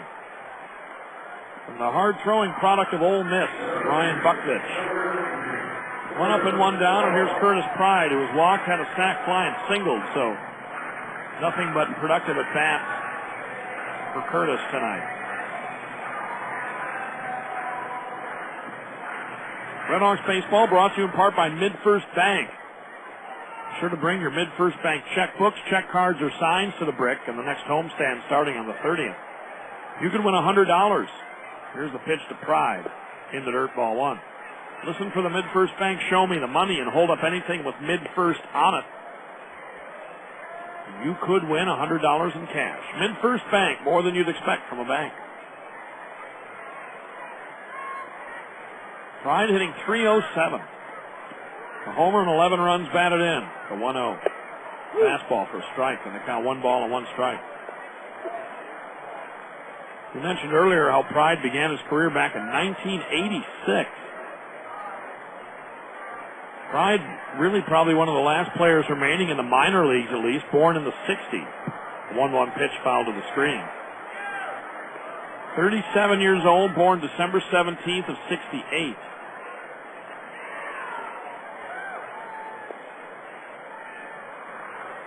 Been in the big leagues with Montreal, Boston, Atlanta, Detroit. Back to Montreal, the Yankees, and the Angels. The 1-2 pitch. Swing and a miss, strike 3. Good fastball from Buckvich, who has struck out a pair here in the bottom of the 8th. The Salt Lake up 5-1. Adam Pavkovich to hit next. Pavkovich on an 0 for 22, at least. We've not gone back in and researched the last game where he had a hit to see if he had any hitless at-bats after that, but we know at least 0 for 22. Double play ball, a ground ball, and a pop-up in this one. Bouncer toward the middle. Arias will go get it near second. Throws on the run in time. And a nice smooth inning for Buckvich. We've played 8. It's 5-1 Salt Lake. Back after a local break here on the RedHawks Radio Network.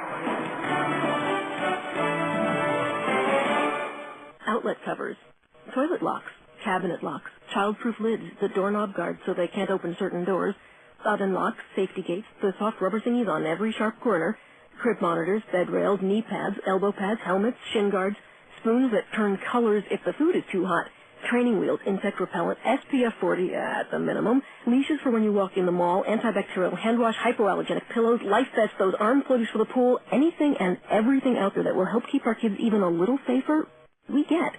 And yet the majority of parents aren't using the one thing that could protect their kids the most. A booster seat. Until your kids are 4'9", they need a booster in the car.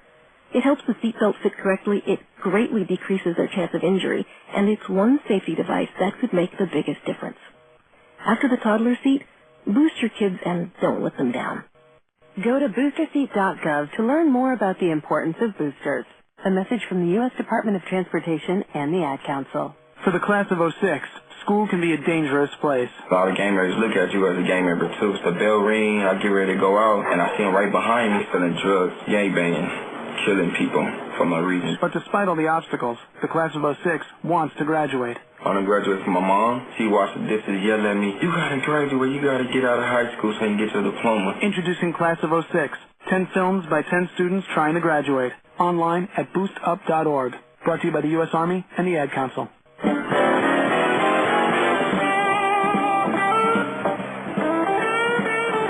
the ninth. First pitch from Greg Jones to Freddie Guzman in there for a strike.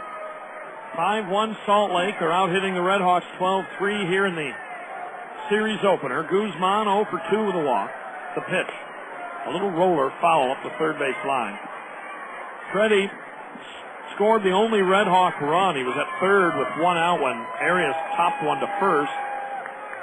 It looked like they might hold Guzman at third, but they didn't. They just threw to first to get the out, and Guzman scored, beat the throw home. The 0-2 pitch is inside. They count 1 and 2. Greg Jones came on in the 7th inning. He's retired the first 6 RedHawks that he has faced. The 1-2. Guzman bounces one to short. Up on it is Smith. He throws to first just in time. Guzman can beat out some routine ground balls, but Smith got it over there in time. And the RedHawks 2 outs away from their 15th road loss of the year. The RedHawks in danger of dropping to 2-15 on the road. Last year they were 2 games over 500 on the road at 37-35. Since they became the RedHawks, the worst road record in club history was in 2000. And they were 24-47. That was the second worst road record that year in the PCL. Pitch to Arias is in there for a called strike 1. Joaquin is grounded into a forced play and grounded out, but did get credit for an RBI in the 6th inning that at the time made the score 2-1. This pitch is outside. They count 1-1. But in the bottom of that 6th inning, 2 runs off Jeremy Ward, the first runs he's allowed all year. Then an insurance run in the 7th off Jose Diaz with 2 outs on a base hit by Kendry Morales, who has a pair of RBIs tonight. Pop up right near the mound. The first baseman, Morales, comes down, calls off the pitcher, and makes the catch. Pop up to the first baseman, and Ian Kinsler, the last hope for the RedHawks. Let's pause 10 seconds for station identification as you listen to RedHawks baseball.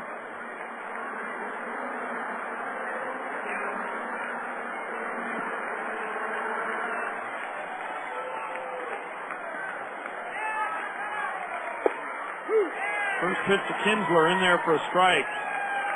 Ian just 1 for his last 15 going back to the start of the Fresno series. The pitch in there for a called strike 2. He looks back disbelievingly at the home plate ump. Down to their last strike now. Jones ready, the 0-2. A little roller up the first base line, foul. Because their starter Mosley only went an inning and a third and left with the lead, he can't win it. It's a judgment call by the official scorer as to which reliever was the most effective. If I were doing it, I would give Bland the win. He was the first reliever into the game, and Jones the save. We'll see if that's how they do it here. 0-2, 2 outs. The pitch. Ian fouls it to the screen. Kinsler dislocated his left thumb against Anaheim, the parent club of the Salt Lake Bees, back on April 11th. He was hitting .476 at the time of the thumb injury. 5,803 the attendance today, 5,803. The 0-2 pitch is a fly ball to right at Gorneau, and the ball game is over. Jones gets all 9 he faces. 5-1, Salt Lake wins it. Back to the postgame after this. You're listening to RedHawks baseball. This is for Karen and Kent Gregory. You know, they say career changes, marriage, and moving are 3 of the most stressful things in life. So, you 2 newlyweds are moving cross country to open a restaurant, huh?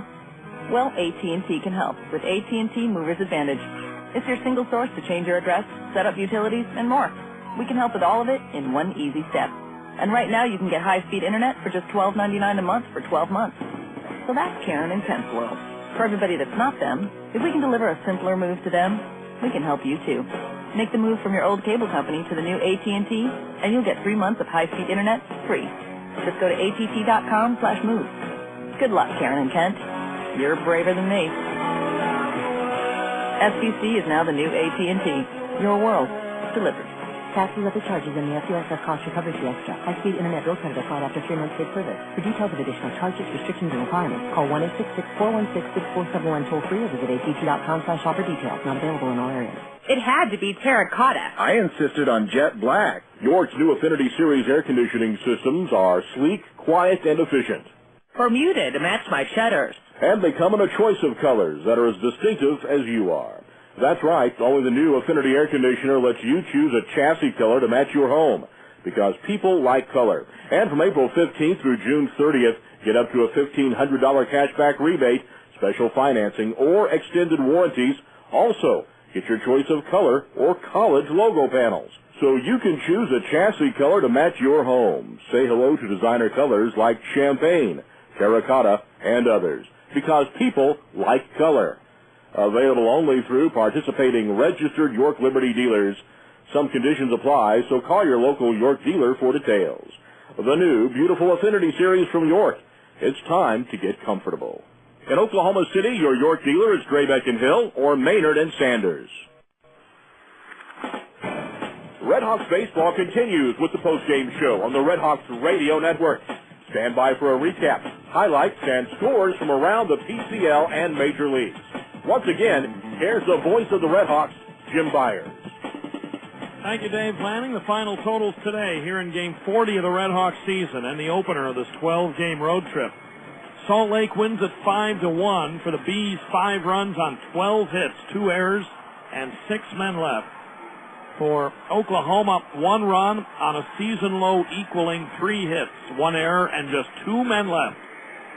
The RedHawks stranded 2 men on base in the 3rd inning, and they never left another man on base after that. The winning pitcher The first reliever into the game for the Bees, Nate Bland. He's 1-2 on the year. A save for Greg Jones, his fourth. He worked the final 3 innings perfectly. R.A. Dickey, who left after 4 innings, not sure why, because he certainly was nowhere near his pitch count, was not pitching that poorly. Takes the loss to fall to 2-4. The RedHawks today got halfway decent pitching. Their pitching has been a trouble spot on the road as they dropped to 2-15 on the road and 15-25 overall on the year. Today they get halfway decent pitching, but they don't get really much hitting at all against a solid bullpen effort after a short start for Dustin Mosley out with some sort of a back injury after getting the first out of the second inning. He could go no farther. Nathan Bland came in, pitched well over 2 2/3 and got the win. The Bees got a run in the first on a bad hop single, followed that up with a run off Dickey in the 4th inning on a shallow sac fly by Curtis Pride, in which Guzman's throw home was not good. That made it 2-0. RedHawks got a run in the 6th on a bizarre play. Guzman at third with 1 out, a tapper back to the mound, and Salt Lake got the out at first, but Guzman raced home and beat the throw home.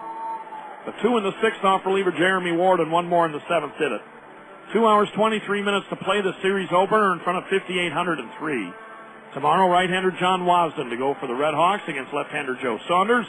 Pre-game show at 7:15 Central. First pitch here on 1340 and the RedHawks radio network at 7:30. 5-1, Salt Lake wins it. We'll take a break, come back with scores from around baseball here on the RedHawks radio network.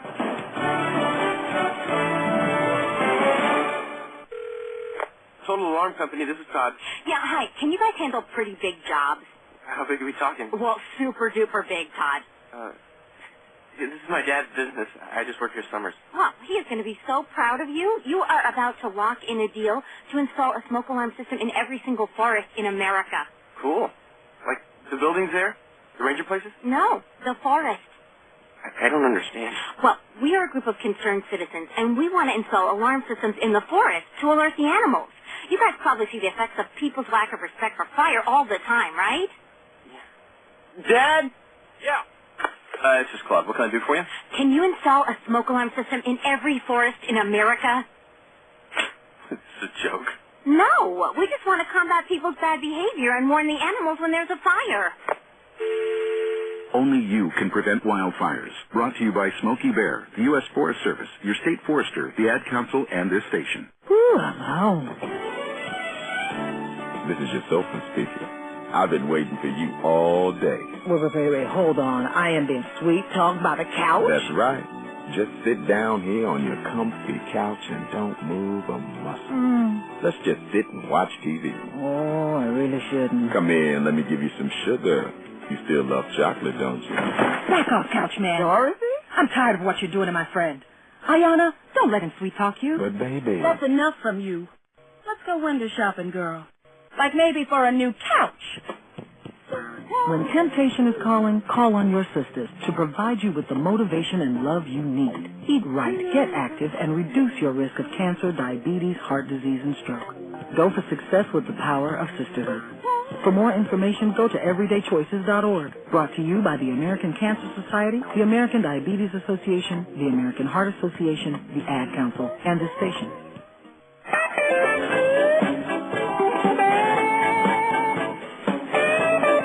Final score here in Salt Lake tonight, 5-1. The Bees beat the RedHawks in the series opener. Around the PCL, Tacoma leads Nashville 2-1. Latest report in the 8th inning. Round Rock ahead of Tucson by a score of 8-3 in the 9th. You know, this game was rapid when it started half an hour after a lot of those games in the Central Time Zone and got done sooner. Portland beat Memphis at AutoZone Park by a final of 8-3. Termel Sledge with 2 home runs for the Beavers. Albuquerque ahead of Las Vegas on home runs by Scott Siebel, his league-tying 10th home run in the year to tie for the league lead in that department, and Mike Kincaid as they're up 5-3 on Las Vegas in the 6th. Colorado Springs ahead of New Orleans 7-4. That game in the 7th. Iowa leads Fresno 3-0 in the 3rd. Sacramento leads Omaha 1-0 in the 3rd. Around the big leagues, Angels lead Toronto 3-1 in Anaheim, that game in the 4th. The finals, Grady Sizemore homers for Cleveland. They beat the Royals 6-5. Detroit gets the 7th win of the year for Kenny Rogers, 5-3 over Minnesota. Vicente Padilla pitches the Rangers to a split at Yankee Stadium, 6-2 the final today. Oakland sweep the Mariners, final 6-3 this afternoon in Oakland. And the Devil Rays beat the White Sox, give them their 14th loss of the year, 5-4 the final. Washington pushes around Kerry Wood. He allows 3 home runs. The Nationals hit 4 in the game, and they beat the Cubs 5-3 in Wrigley. St. Louis over the Mets by a 6-3 final. It was Atlanta sweeping the Marlins by a final of 9-1. Milwaukee beats Philadelphia 5-4. And the only other game saw the Reds come from 6-0 down after 1 to beat the Pirates 9-8. Right here was 5-1 Salt Lake. We'll wrap it up after this. You're listening to Red Hawks Baseball. Dodge Charger Radio Unleashed, RDC-6001A, Hair of the Dog, Live and Loose, Nazareth, and Chris Classic, full ceramic, 60 seconds.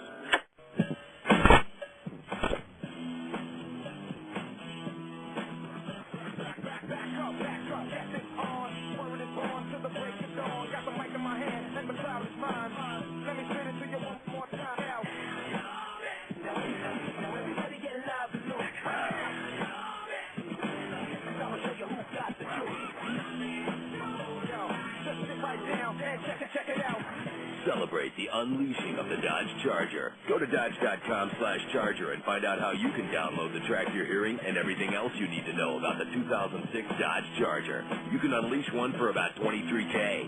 Actually, $22,995 MSRP excluding tax, to be exact. Hit it. Let me spin it to you one more time now. Bud Light presents Real Men of Genius.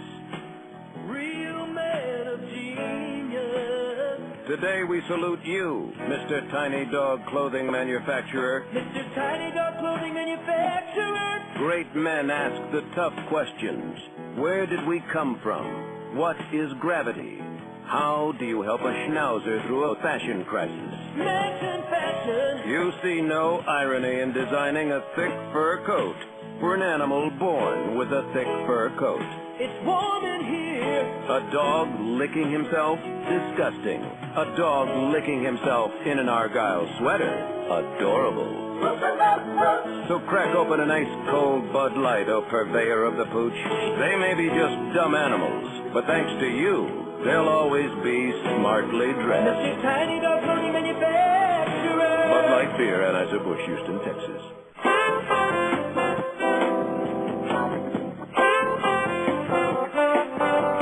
Dustin Mosley and R.A. Dickey went to the mound for their respective clubs here on this travel day for Oklahoma. The RedHawks, though, fall to 0-3 on travel days with a 5-1 loss here in Salt Lake. Mosley would only go an inning and a third, would leave with a 1-0 lead, as R.A. Dickey, after a walk and a double to begin the game, would allow a 2-out RBI single to Kendry Morales to make the score 1-0 after an inning. R.A. helped out by a pickoff of former Sooner Reggie Willits in the first to help minimize the damage there. But Mosley would go out after delivering a pitch to Adam Heisdu with 1 down in the second, some sort of a back problem, and not return. Nathan Bland would come in and get the win, as the Bees would snap a 2-game losing streak and improve to 24-15 on the year and 11-4 on the road. Dickey would minimize trouble in the second, stranding a runner at third. Redhawks would have one of their better chances to score in the third when they would leave their only 2 runners on base all night. Oklahoma went 0 for 3 tonight with runners in scoring position. And they had runners at first and second, 1 out, and couldn't move a runner to third. In fact, they only had 1 runner get as far as third all game long. And Redhawks didn't score in 2 2/3 off Nathan Bland. And a run was added in the fourth off Dickey by Salt Lake with 1 out. Mathis singled. Mike Elward, who went 3 for 4 today, singled, and Curtis Pride hit a shallow sac fly to center field. Pride had 2 RBIs today. Kendry Morales had 2 RBIs. And it became a 2-0 game. The Redhawks got a run in the 6th. Freddie Guzman reached on a force play with 1 out, went to second on a throwing error by the pitcher, went to third on a wild pitch, and scored on a ground out by Arias, in which he waited for the throw to go to first and then scampered home. But in the bottom of that inning, Jeremy Ward, who had pitched a scoreless fifth, allowed a double to Morales, a double to Mathis to make it 3-1, a single to Elward, and then an RBI single to Curtis Pride with nobody out to make it 4-1. Ward would get Pavkovich, would leave. Jose Diaz would get out of that inning, but would allow a run in the seventh on a Kendry Morales two-out single, and that was it. 5-1 the score. All in all, the RedHawks facing a very tough team here in Salt Lake. Not pitching too poorly considering the light air conditions here and the travel day and all that. But we hope nothing's wrong with R.A. Dickey. We will check and have that for you on tomorrow's game. The RedHawks limited for the third time this year to just 3 hits. That's their season low hit total. And Salt Lake with 12 base hits. The RedHawks fall to 15 and 25 on the year. Dickey takes the loss. Bland with the win. Greg Jones, who got the final 9 RedHawks over the last 3 innings with his 4th save of the year. So that's it. We'll have you updated on all the various injury situations tomorrow. 7:15 Central Time. Air on 1340 in the RedHawks Network. MILB.com and OklahomaRedHawks.com. 7:30 Central is the first pitch. Salt Lake 5 and the RedHawks 1. That's today's final. For Jerry Amspatcher back at the station, I'm Jim Byers. Thanks a lot for being with us. I hope you have a pleasant rest of Thursday. And until we talk to you Friday evening from here at Franklin Covey Field, have a pleasant evening and so long, everybody. You've been listening to Oklahoma RedHawks Baseball, a copyrighted presentation of the Oklahoma RedHawks and Clear Channel Radio. Join us next time for all the action statewide on the RedHawks Radio Network. This ballgame has been brought to you tonight by AT&T, York International, Coca-Cola, Sonic Drive-Ins, by Dodge, Carl's Jr., Coors Miller Beer, Oklahoma Sports Science and Orthopedics, by McDonald's, the Oklahoma Highway Safety Office, Bud Light, Compassionate Care Hospice, Audio Dimension, by MidFirst Bank, and by BeaversBendVacations.com. Join us next time for more baseball on the Oklahoma RedHawks Radio Network.